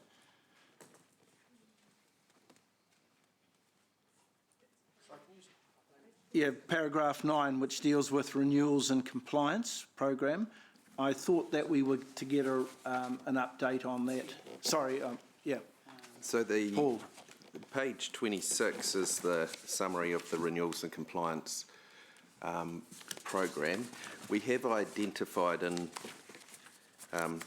paragraph 9 that we will bring more of a 3-year view back to the committee in the next committee round, so you can understand where the program sits relative to the 3 years, given that there's it's a 3-year funding allocation to look after the assets and any movements that there might have been across different aspects of that program. So have we got significant deferrals in the current year's renewals and compliance program? And the reason I ask that question is, if you look on page 37, which is our balancing the books, we're running year to date at a surplus of about 10 million on our, 8 million on our, nearly 9 million on our balancing the books surplus. Yep. So the renewals and compliance program over 3 years was 207.5 million. To date, reported here, there's been 43% of that has been expended. Okay. Okay, so we're halfway through So we're halfway the period. through the year, so you're and happy. 43% has You're been, happy yep. that we're on target and. Yeah. Yep. Okay. So no, at the highest level, that's, yeah. Okay. that But we'll dig answers- into that a little bit more next month for you. Yep, okay, thank you, that answers my question. Okay, so we've completed questions, so we now move to the staff recommendation, which is in paragraph 2, and that is that the Finance Committee receives the report. I'll move. Do I have a seconder? Thanks, Councillor Dave. Does anyone wish to speak in debate on this? Councillor Ryan? Just respectfully, I just think this is one of the first meetings of the term. We've got more committees than we've ever had. We've got a lot to get through, and everyone shared and had some concerns. But I just think we're going through dangerous ground if we unpick every word that's in the report. When this report was a financial one, and the motion was to receive the report, we covered everything from NZTA to environment to playgrounds to climate action. And respectfully, I think a lot of that stuff, in my view, should be dealt with offline or in its appropriate channels. Otherwise, we're going to have a very long year. So I just say that respectfully, notwithstanding they weren't all good comments, but I'm just mindful that we need good discipline collectively going forward. Thank you. Any further comments and debate? Oh, Councillor Dave, yeah. It's in front of you. Sorry, yeah, it is too. It is now. I just decided to speak after hearing comments from my good colleague over there, Councillor Ryan.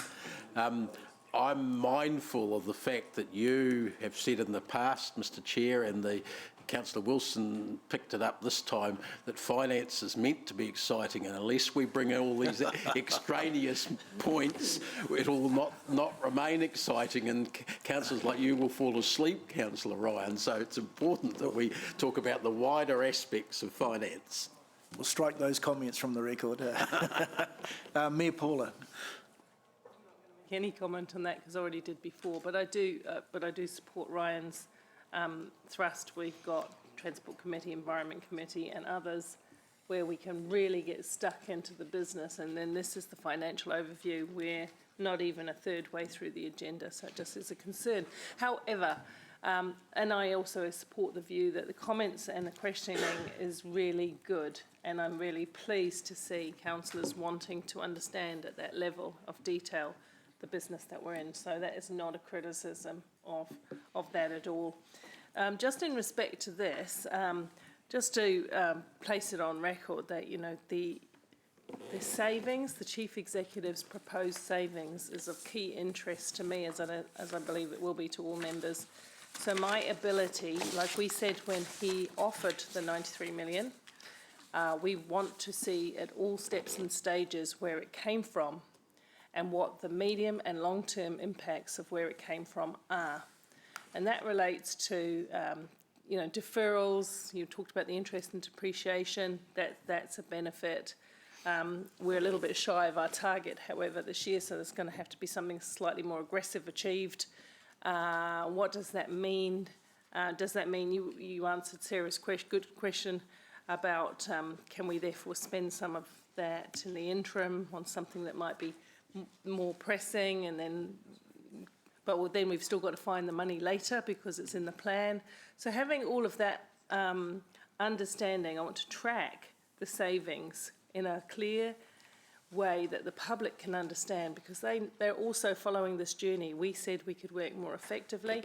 I'm really pleased to see the amount that is coming out of capital projects through partnership, through tenders and contracts and scaling up projects and things like that. I think that's really excellent and on course. That's probably not going to be enough to get us where we think we're going with this 93 million. It just isn't. So we need to really keep that front and centre, strongly front and centre, because very soon we're into the long-term plan and we'll be looking to reconfirm the levels of savings or not that the Chief Executive has proposed under the last LTP. So, when we make chief executive responsible for savings, we've got a responsibility to understand how pragmatically that can be achieved. Well, who knows, in a really ideal world, we might actually get more savings. But we need to understand, I don't want to find out in 3 or 4 years' time that something was delayed, deferred, not done, that kind of thing, and then we've got an issue. We've got another municipal pools issue. Sorry, I'm finishing. Municipal pools issue, founders theatre issue, or whatever the issue might be. So it's really important to have it tracked. Thanks. Councillor Margaret. Thank you. Look, I do want to take the opportunity just to respond to Ryan and just ask that for patience, particularly with myself coming back, but being new to this context, that it's important for me to understand historically what decisions have been made and what direction of travel, and even a new reporting system for me. So I make no apology for asking those questions, but I hope that that scrutiny will won't be as stringent or won't take as much time. But I also want to make the comment that, if something is in the report, then it's up for being questioned in my mind.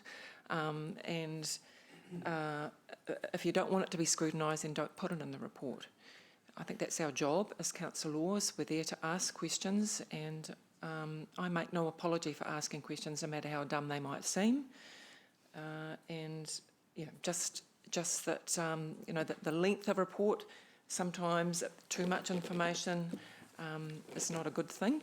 Sometimes it can be quite sort of blinding, and the detail is lost in the bulk. But yeah, just to be patient, really, and I make no apology for asking questions. Thank you. Councillor Sarah. Thank you, Chair Rob.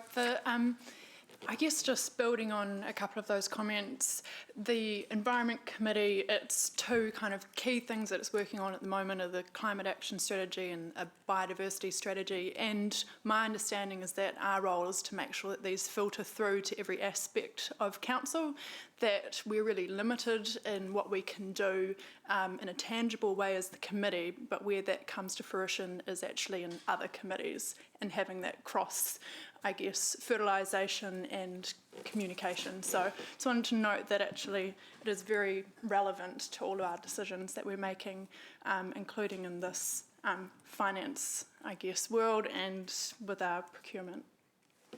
Thank you. No further comments for debate, so I'll just put the motion to the floor that the Finance Committee receives the report. It's been moved and seconded. Those in favour, please say aye. Against? Carried. Thank you. Let's break. It's 11:10. Let's break till 11:25 for morning tea. So if you could all please be back at 11:25 so that we can continue with the meeting. Thank you. Yes, you can. Yeah.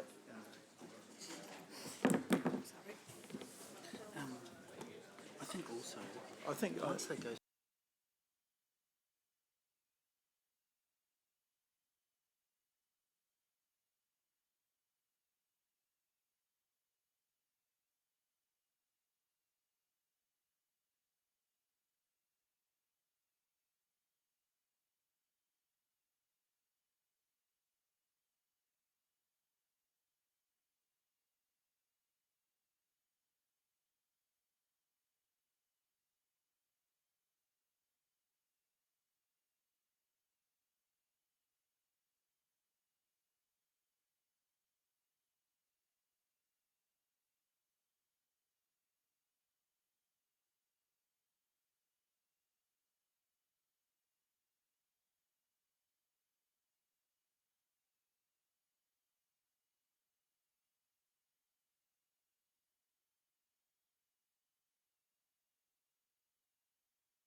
in this forum. I'm conscious that we are a little bit time poor.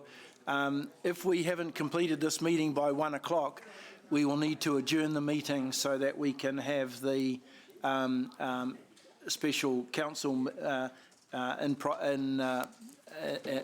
our private council meeting at 1 o'clock to accommodate the availability of an external person. So I'm not saying that I'm going to push this through to finish before 1, but I'm pretty keen that we use our time as best we can. If I could just mention that at 1 o'clock, the agenda, the public excluded bits and pieces that you need to have in front of you for the meeting will be live on Diligent, and therefore you'll have that first 10 minutes to read at 1 o'clock before we get into the, sorry, but. Okay, so there'll be no paper handed around, is that? It'll be on Diligent at that point. Okay, all right, all right. Yeah. Okay, thank you for that. All right, so we now move on to agenda item 7, which is the annual monitoring report. And just by way of summary, we've looked at our capital monitoring, and that's perhaps over a much longer period than this current year. The purpose of this report is the report of our actual financial performance for the year to date against budget. There's an opportunity here to question Tracy after she's presented to us a summary of where we're at for the 6 months up to 31st of December. So Tracy, the floor is yours. Thank you, Mr. Chair.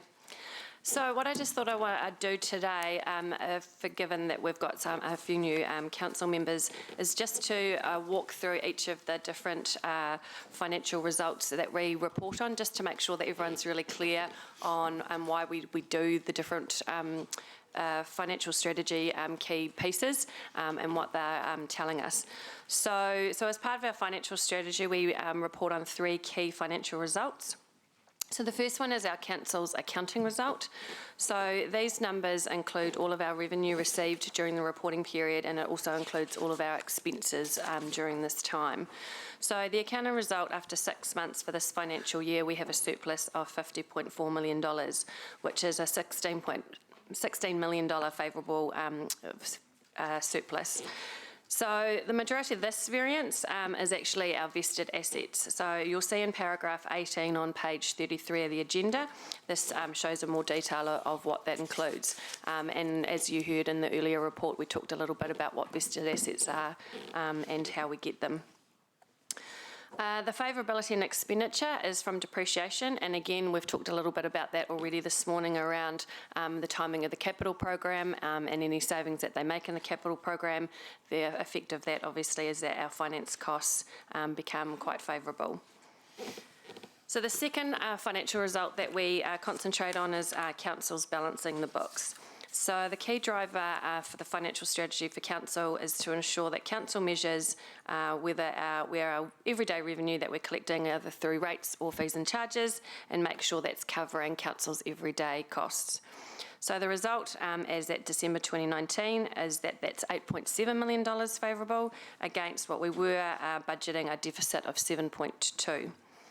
Again, the detail of how this is calculated is in attachment 1 on page 37.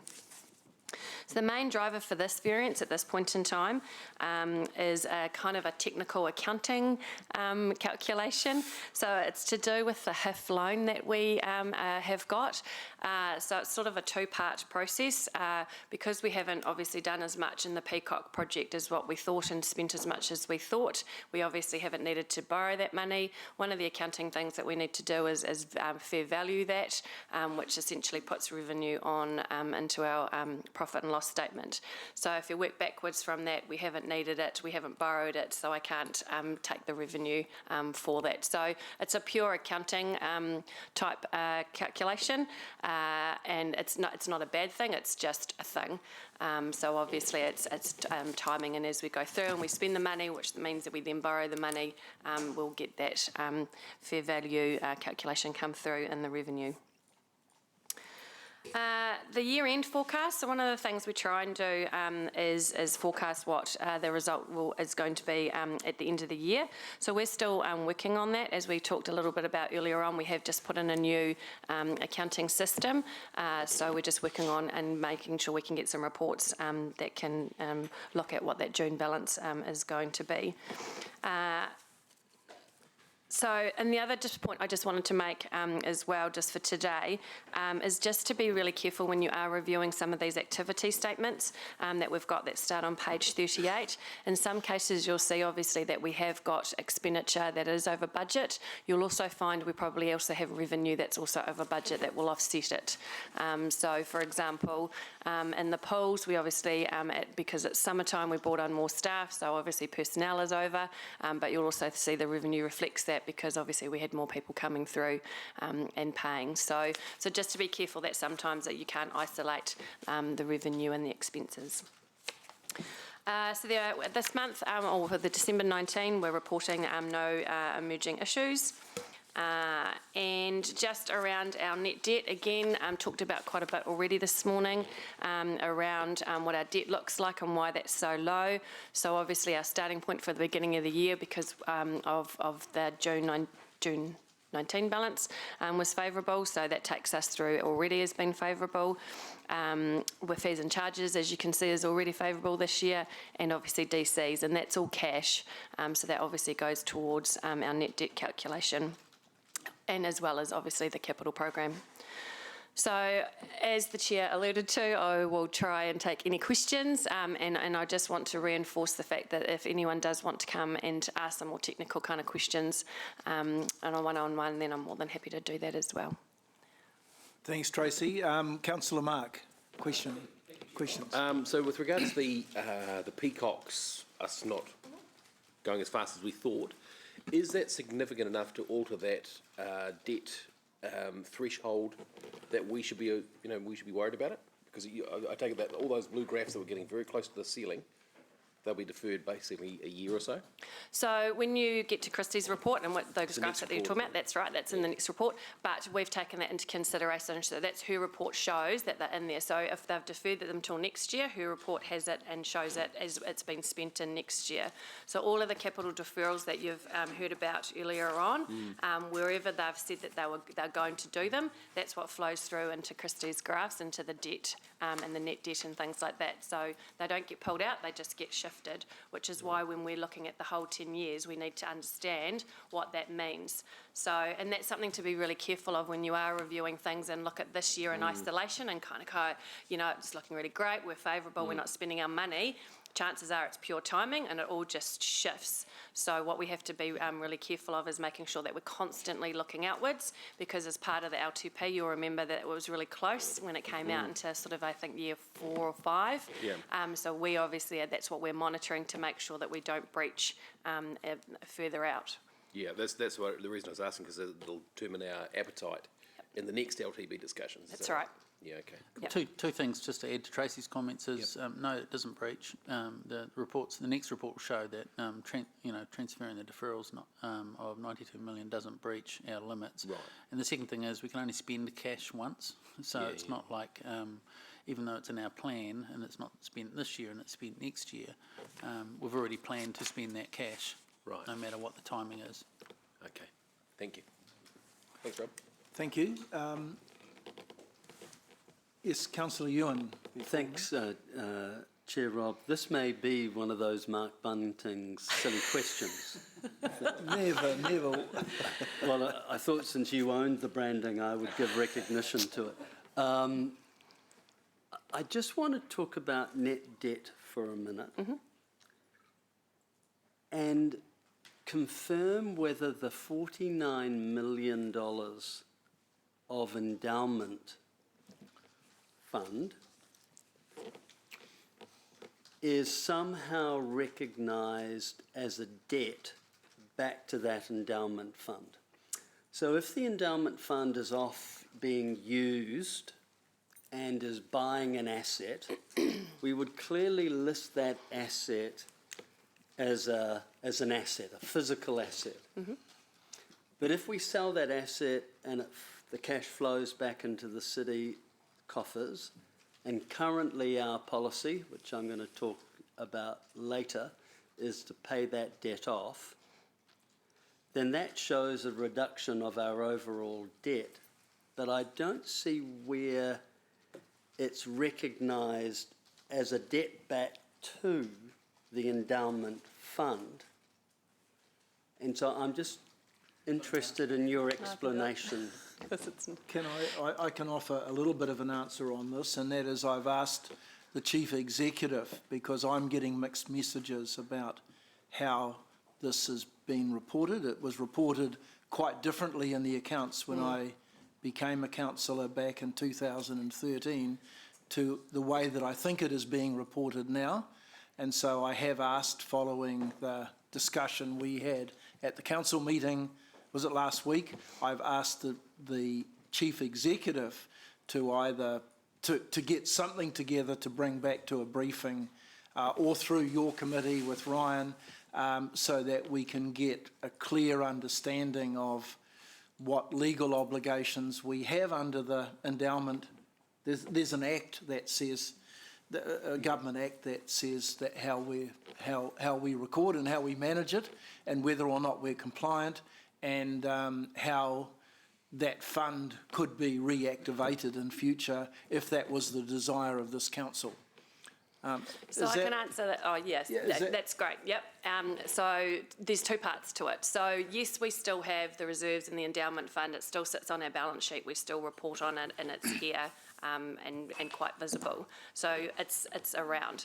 The debt question, though, and that's what the chair is alluding to, in the last LTP that's just been signed off. Sorry, the LTP before the one that's just been signed off, when they calculated the net debt, it used to be included and taken off. So we'd basically have what of our external borrowings, less cash, less our reserves equals our net debt. In this last LTP, they changed that calculation. So our net debt number now does not take into consideration the reserves. It's purely what are we borrowing, less our cash investments equals our net debt. So I think what you're asking is, if you were to go and spend that equivalent of the endowment fund, we would have to go and borrow for it. And I had a feeling that was the answer. Let me just expand on that. One of the things that we did over the last LTP was to review our financial strategy. So we had a Revenue and Financial Strategy Task Force where some elected members were part of that task force. Rob chaired it, actually, Councillor Rob, sorry. One of the things we did was look at our balancing the book calculation and really to think about what does that balancing the book calculation need to look like. In the past, we used to, for example, bring capital revenue into that, and then we would say to ourselves that we're balancing our books, yet we'd have significant amount of revenue coming through in DCs.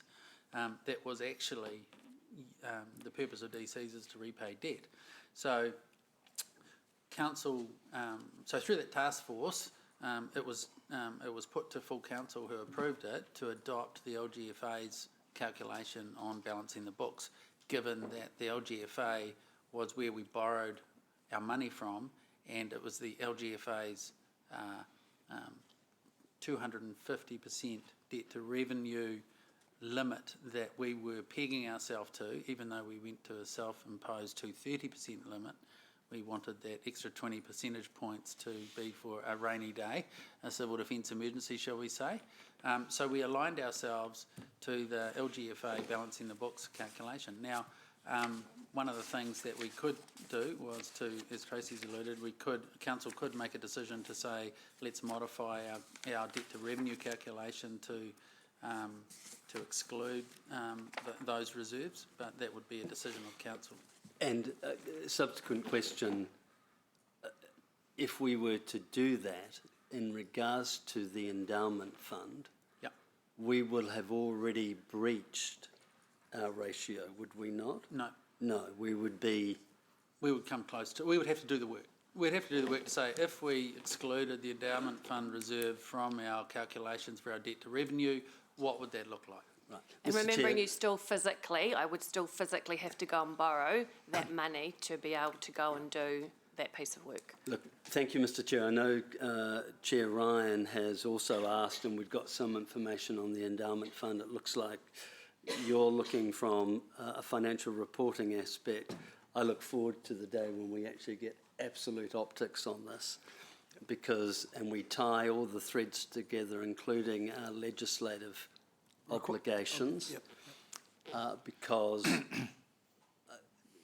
well, I shouldn't assume what's going to come out of that, but I'm glad that we're working towards that and we have some clarity.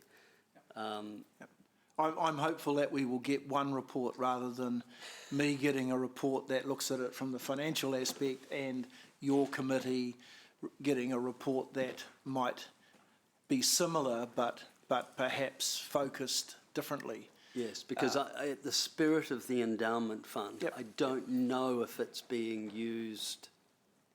It may be legally being used okay, but I want to explore that. Agreed. Thank you. All right, I've got a couple of questions, if there are no further questions. One is about the vested assets in paragraph 18. Is it 18 or 19? 18. 18. Could I ask in future if you could put in another column which would have the estimated annual maintenance on those vested assets? Because, and I know our asset management plans should include that, but that would also give a little bit of a heads up around what we need to make sure is in the budget insofar as annual maintenance is concerned. Sure. Okay. And the second question and last question is it fair to say after you've done all the fair value accounting, balancing of the books, which is on the schedule, which is on page, let me go back, on page 37, where we've budgeted for a deficit for the year of 10 million, and we're currently looking at a surplus of 1.5 million. Is it fair to say once we've done that, we've completed all the maintenance that Paul talked about in the last part of the report, we will be close to that budget, or am I too early in asking you that question? No, not at all. So as far as actual operational maintenance is concerned, so we're actually over budget for that particular area at the moment. But again, there's revenue that offsets some of that as well, because obviously we get subsidies for certain things coming in. So that's why I said you have to be really careful about isolating each of those events. So with everything going as it should, you'll always have with that peacock, because obviously that gets pulled out. So, and again with vested in DCs and all of those. So all of those are the ones. But they're all adjusted out. They're anyway, all adjusted out. Yes. So So the main one, I guess, is looking at what our pure surplus is from an everyday kind of expense. Okay. So not wanting to confuse you, but when I look at Christie's report, which is on, if I look at that graph on page 58, we're now forecasting. For 20, we're forecasting $1 million deficit. Am I looking at that right? Balancing the books under paragraph 20, we're now forecasting $1 million. That's the green one, isn't it? The forecast. So are we at odds with our budget and where we think we're going, as far as the remainder of this year is concerned, or is that just something that needs to be corrected? We need to just check that. Okay. I'm just trying to link the reports together, fair enough. not trying to trip anyone up, but just to see whether or not the alignment is between these reports. What Christie will be assuming is that we will spend that money, the HIF money. So but shouldn't that then be a 10 million? Shouldn't that forecast then be? No, because remembering we've already got surplus, 6 months into the year, we've already got extra fees and charges and things coming through. So she's bringing all of that So we through as well. we will spend according to budget, but there will be other reasons why we'll knock $9 million off our proposed deficit to bring that back to forecast at the moment anyway, which I know is subject to change. Yes. We will bring that back to around $1 million. Yes. Okay, thank you. All right, so we have no further questions. The staff recommendation for the annual monitoring report is that the Finance Committee receives this report.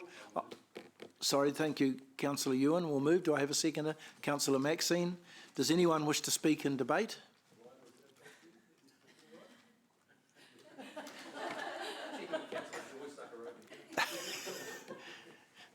Okay, does anyone want to speak in debate? There being nobody, those in favour of the staff recommendation? Aye. Against? Carried. Thank you. We now move to Christie's report. Welcome, Christie. And this is the one, as David alluded to at the beginning of the meeting, this is the third report, and this is the one where we do have some formal recommendations around realigning both the capital monitoring report and anything in the annual monitoring report that fits through to this. So the floor is yours, Christie, to present your report. Kia ora, elected members. My name is Christy Harger and I'm the Corporate Business Manager. The Financial Strategy Monitoring Report is the last of the 3 monitoring reports which Councillor Rob has mentioned. This particular report will provide the summary view and the key points raised in the previous 2 monitoring reports, and this gives a context of the 10-year planned financial strategy limits as well, so it's going beyond the current year and giving a holistic view. There are 3 forecast changes, there are forecast changes detailed in the report, and these changes have been reflected in the financial strategy graphs that you see. The Council's updated position remains within the debt to revenue ratio limit of 230% in our financial strategy, and I will take the report as read and happy to take any questions that you've got. Thanks, Christy. Questions from Councillor Ryan? Quick one, on page 51, internal capital recoveries. It looked like, and forgive me if I've missed a note, it looked Sorry, like... you're on a different page. That was the previous report. Oh, my apologies. So it starts Shame on at me. 55?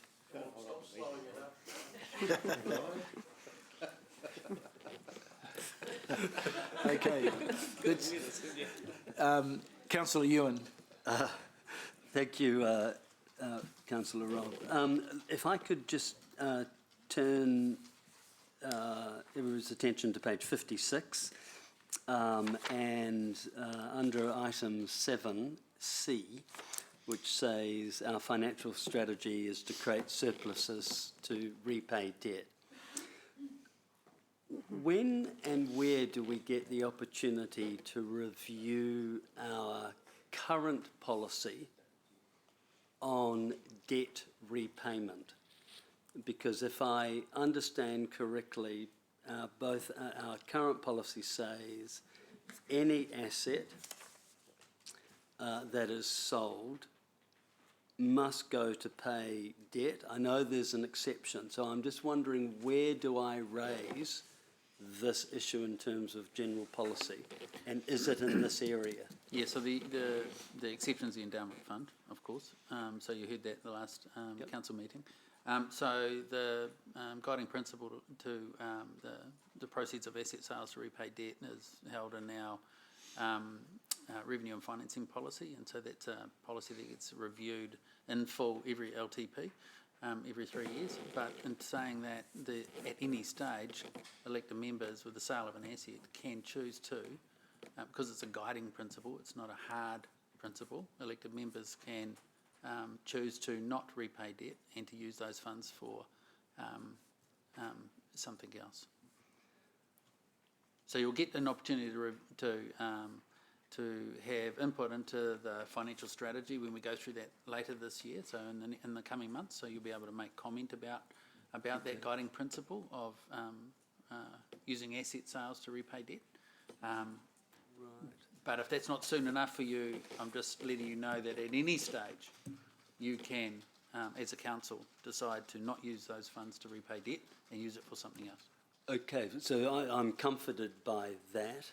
That's news to me and is slightly different to the advice I had received from the Chief Executive.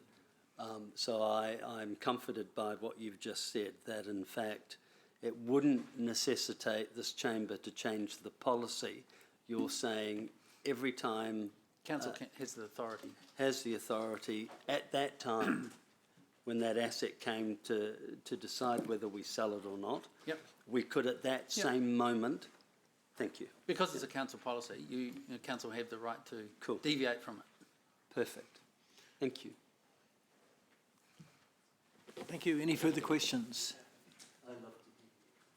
Okay, there being no further questions, I will put the motion, which is the staff recommendation, on page 55, and that is paragraphs 2 and 3.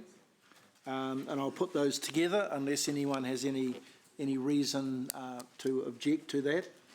That the Council Finance Committee receives the report and that the Finance Committee recommends to Council, that should say, or recommends the Council approves, and that's the adjustments that are set out in A, B and C. I'll move. Do I have a seconder, please? Thanks, Dave. Councillor Dave. Any debate? No debate or discussion, so I will put that, I'll go to the board for that and have a bit of a practice on this. We go to voting.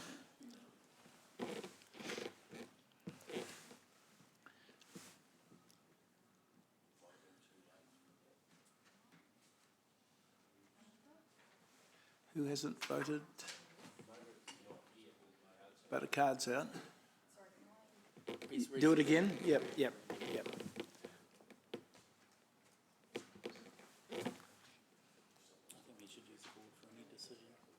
Yeah, we should do, yeah.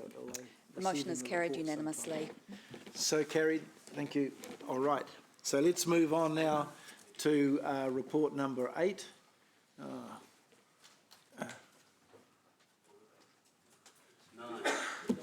Number 9. I can't get back onto report number 9, which is the Q1 service performance measures for 2019-20. Welcome, Julie. Thank you. Good morning, councillors. I'm Julie Clausen. I'm the Unit Manager of the Strategy and Corporate Planning Group. So this is a report that will come to you every quarter for this year. It is our quarterly report on our performance measures that we set out in our long-term plan. So in our long-term plan, we set performance measures that we have to report for the next following 3 years. So this is now, of course, the third year, the second year. So this report is our first quarter for this financial year. So it goes from July to September. It's taken a while to get to the committee because we would usually take it about October, November, and at that point we didn't have a committee to bring it to. So you'll get this report now, and then we'll be bringing the second quarter to you in about March. There is, at the moment, we do report 2 things on the report. We report where we are now in terms of meeting our performance measure, but we also give a forecast of where we expect to be at the year end. So you'll see sometimes a performance measure might be indicated orange at the moment, but by the year end we expect to be in a acceptable position, so it's turned to green. I'll take the report as read and answer any questions. Thank you. Thanks, Julie. Councillor Ewan. Yeah, thanks, Chair. Quick question regarding page 65. I see the blue indicates data not yet available. Could you explain, is that a timing issue? Yes, so this is a quarterly report, so some of our data we only get once a year. For example, if we look at our cities under safety, there's a blue there, because we only do our city safety report once a year, and we'll get that data in June. So where we don't have the data yet, it's a blue. Mr. Chair, I just raise whether or not maybe staff could explain to us whether or not that's best practice, if it's in terms of safety related, whether or not we should have more frequent data collection That's obviously a policy we have, that we only measure it once a year. So maybe if I just clarify, once a year we do a city safety survey across the city, and that gives us a basis to understand people's perception about safety as it changes over a year in the city. Yeah. We also, so that's the performance measure that we're reporting here, that we set in our long-term plan is the measure that we're reporting. That doesn't mean we don't try to understand perception on a more regular basis. We have some other surveys that we do that give us some of that information. For example, we do a quality of life survey every 2 years, part of a collective of other city councils that give us city safety type perception stuff as well. So this is not to be mistaken with health and safety and other aspects of our operation. No, and if I can just add to that to give some surety, the Strategic Assurance and Risk, Strategic Risk and Assurance Committee meets quarterly and has a very in-depth health and safety and wellbeing report. And also goes through 2 risks, organisational risks that focus on our staff and our public. So, yeah. Got it now. Top of mind. Okay. Thanks, Councillor Ewan. Councillor Sarah. My question is just in regards to these different KPI measures. When is the next time that we're able to kind of review what we're measuring? There may be, I guess, some which I feel could be developed. So formally, this is a report on our long-term plan, so you get to review that every time we review our long-term plan. Yeah. So will be coming up for you. These are, I suppose, our performance measures that we've made our commitment to the community about reporting back on. It doesn't mean that we don't do a whole lot of operational performance measure activity, and that goes on within each activity. So the activity managers identify the performance measures they need to be measuring on a regular basis to ensure they understand the operation of their activity area. But these ones here, we keep them very focused about being things that are of importance to the community. And so definitely understand your concerns, and with the introduction of wellbeing, there most probably will be a different flavour to some of these measures going forward in the next long-term plan. Okay, and just one other question, just in terms of the deaths and serious injuries on the roads, this wouldn't be changing what we're measuring, but just could we get more detail in the next report on whether the deaths or serious injuries are, people driving or walking or cycling, or kind of what, whether they're a vulnerable pedestrian or not? Sorry, ask Evelise to answer.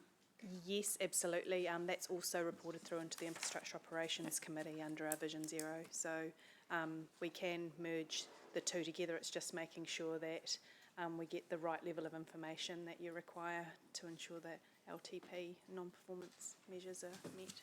Yeah. Well, and you wouldn't want to duplicate that reporting, right? So I think once we go around one full cycle of committees, you'll get comfort in the types of things that you're seeing, and you'll be comfortable that you're actually getting visibility of that, rather than bringing those things through this committee. Thank you. Councillor Mark. Thank you. And thank you, Sarah, for that question. It's sort of one I've always asked about, banging on about the KPIs. Are we measuring the right thing? Which leads to my questioning here. On page 96 of our agenda under transport, we're talking about extra time taken to travel key routes in the city during peak travel times. How do we measure that?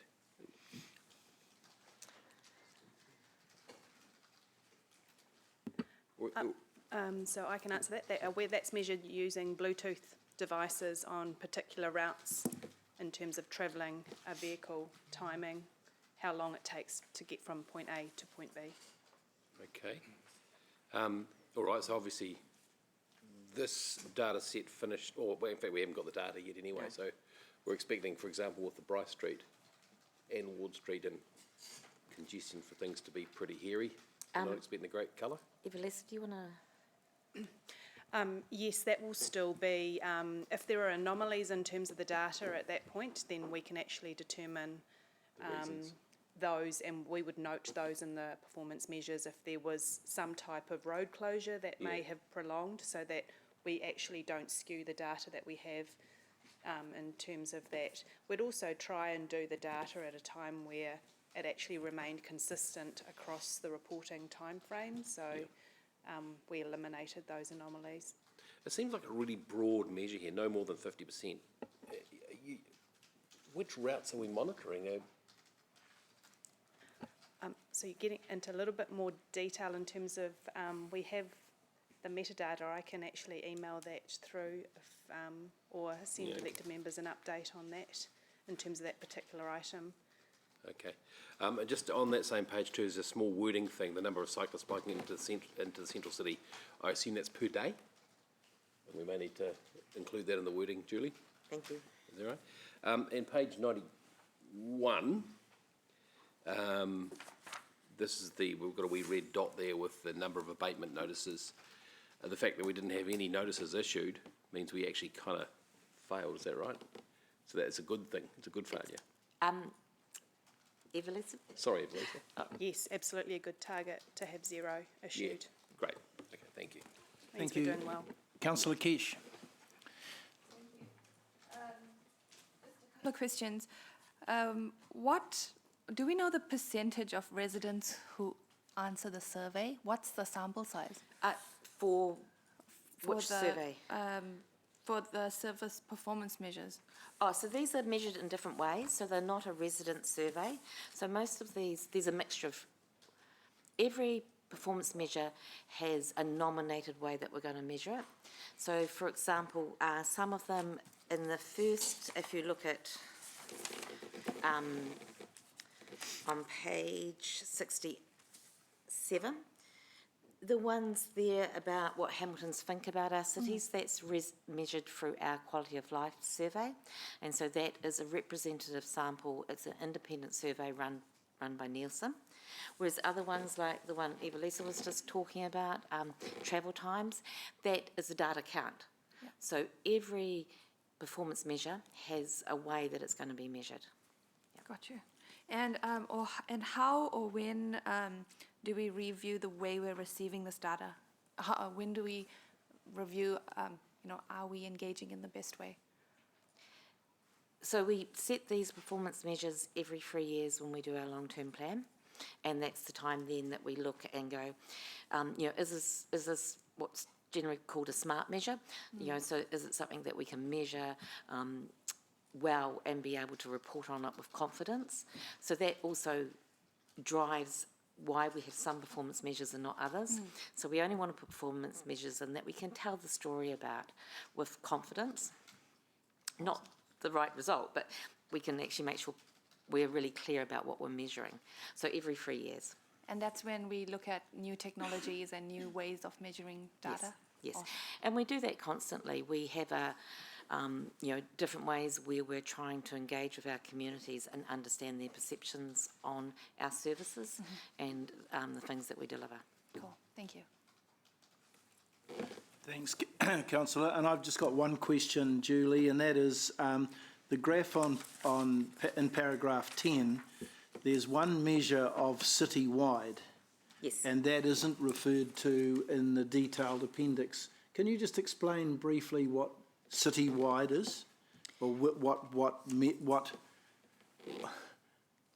information? What's collected for a city? Is it an average of all of the others? No, my apologies. So that's actually the measures that are on page 67 through to 69. Hang on. So there are 67. Yep.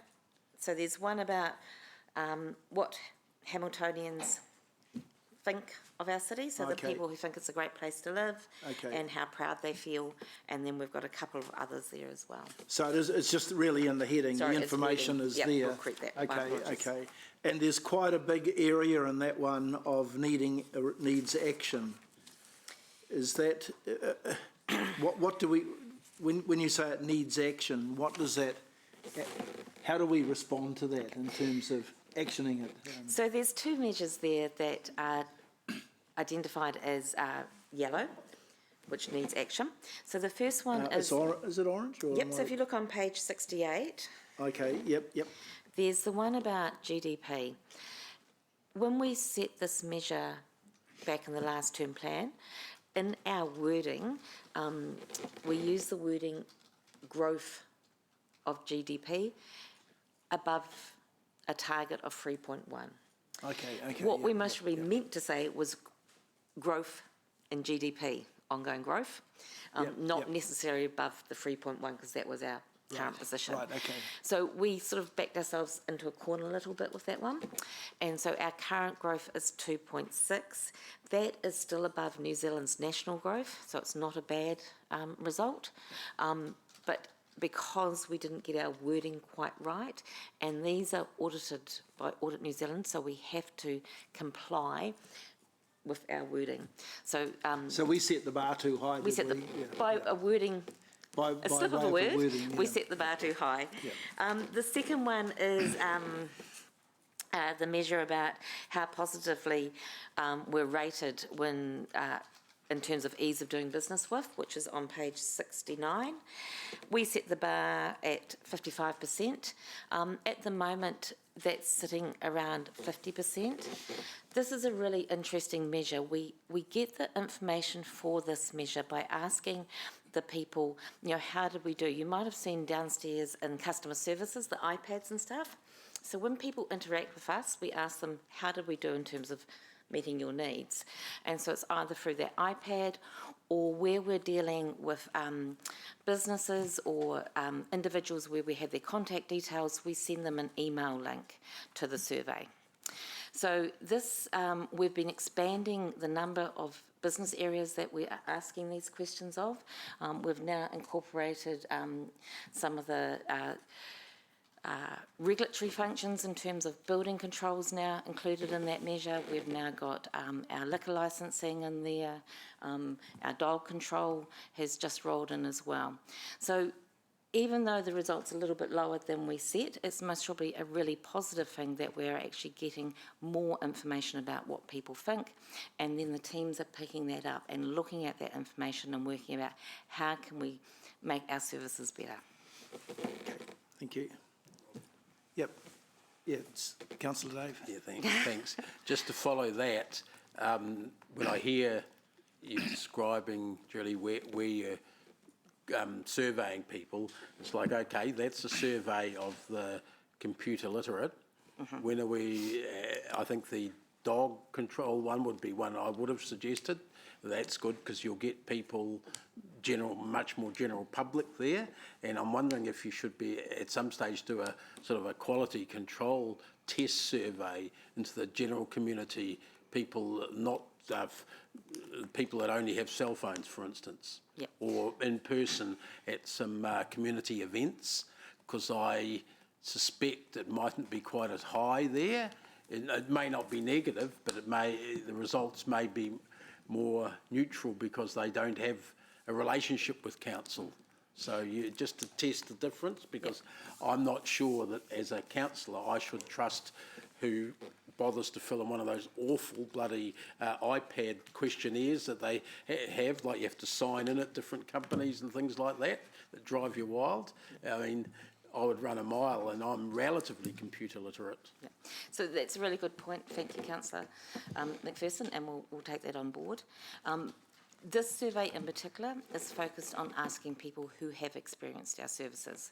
So in terms of asking everyone else what they think about us, we've got a number of other mechanisms that we're looking at for that. But this one in particular, this measure, is actually you have to experience, like having a dog licence. Every single person in Hamilton, sorry to interrupt, experiences our services. They all travel on our transport network, every single one of them. Yes, I agree. If nothing else. They all use our water. Or at least they try to. All right, thank you. And there are no further questions, so I will put the motion, which is staff recommendation that the Finance Committee receives this report. Do I have a seconder, please? Thanks, Councillor Maxine. Does anyone wish to speak in debate? No? Okay, so those, we'll go to the voting again, seeing I've got the hang of it now. Is that why you weren't doing it?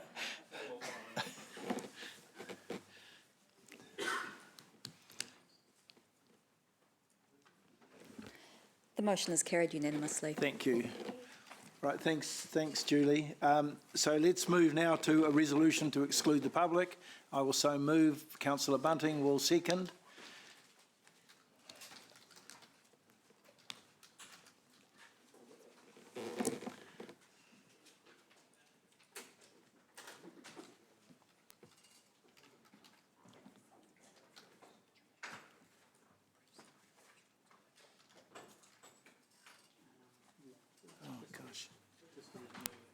Just playing around here. How do I go, a resolution? How do I get out of it now? Oh, there, up there.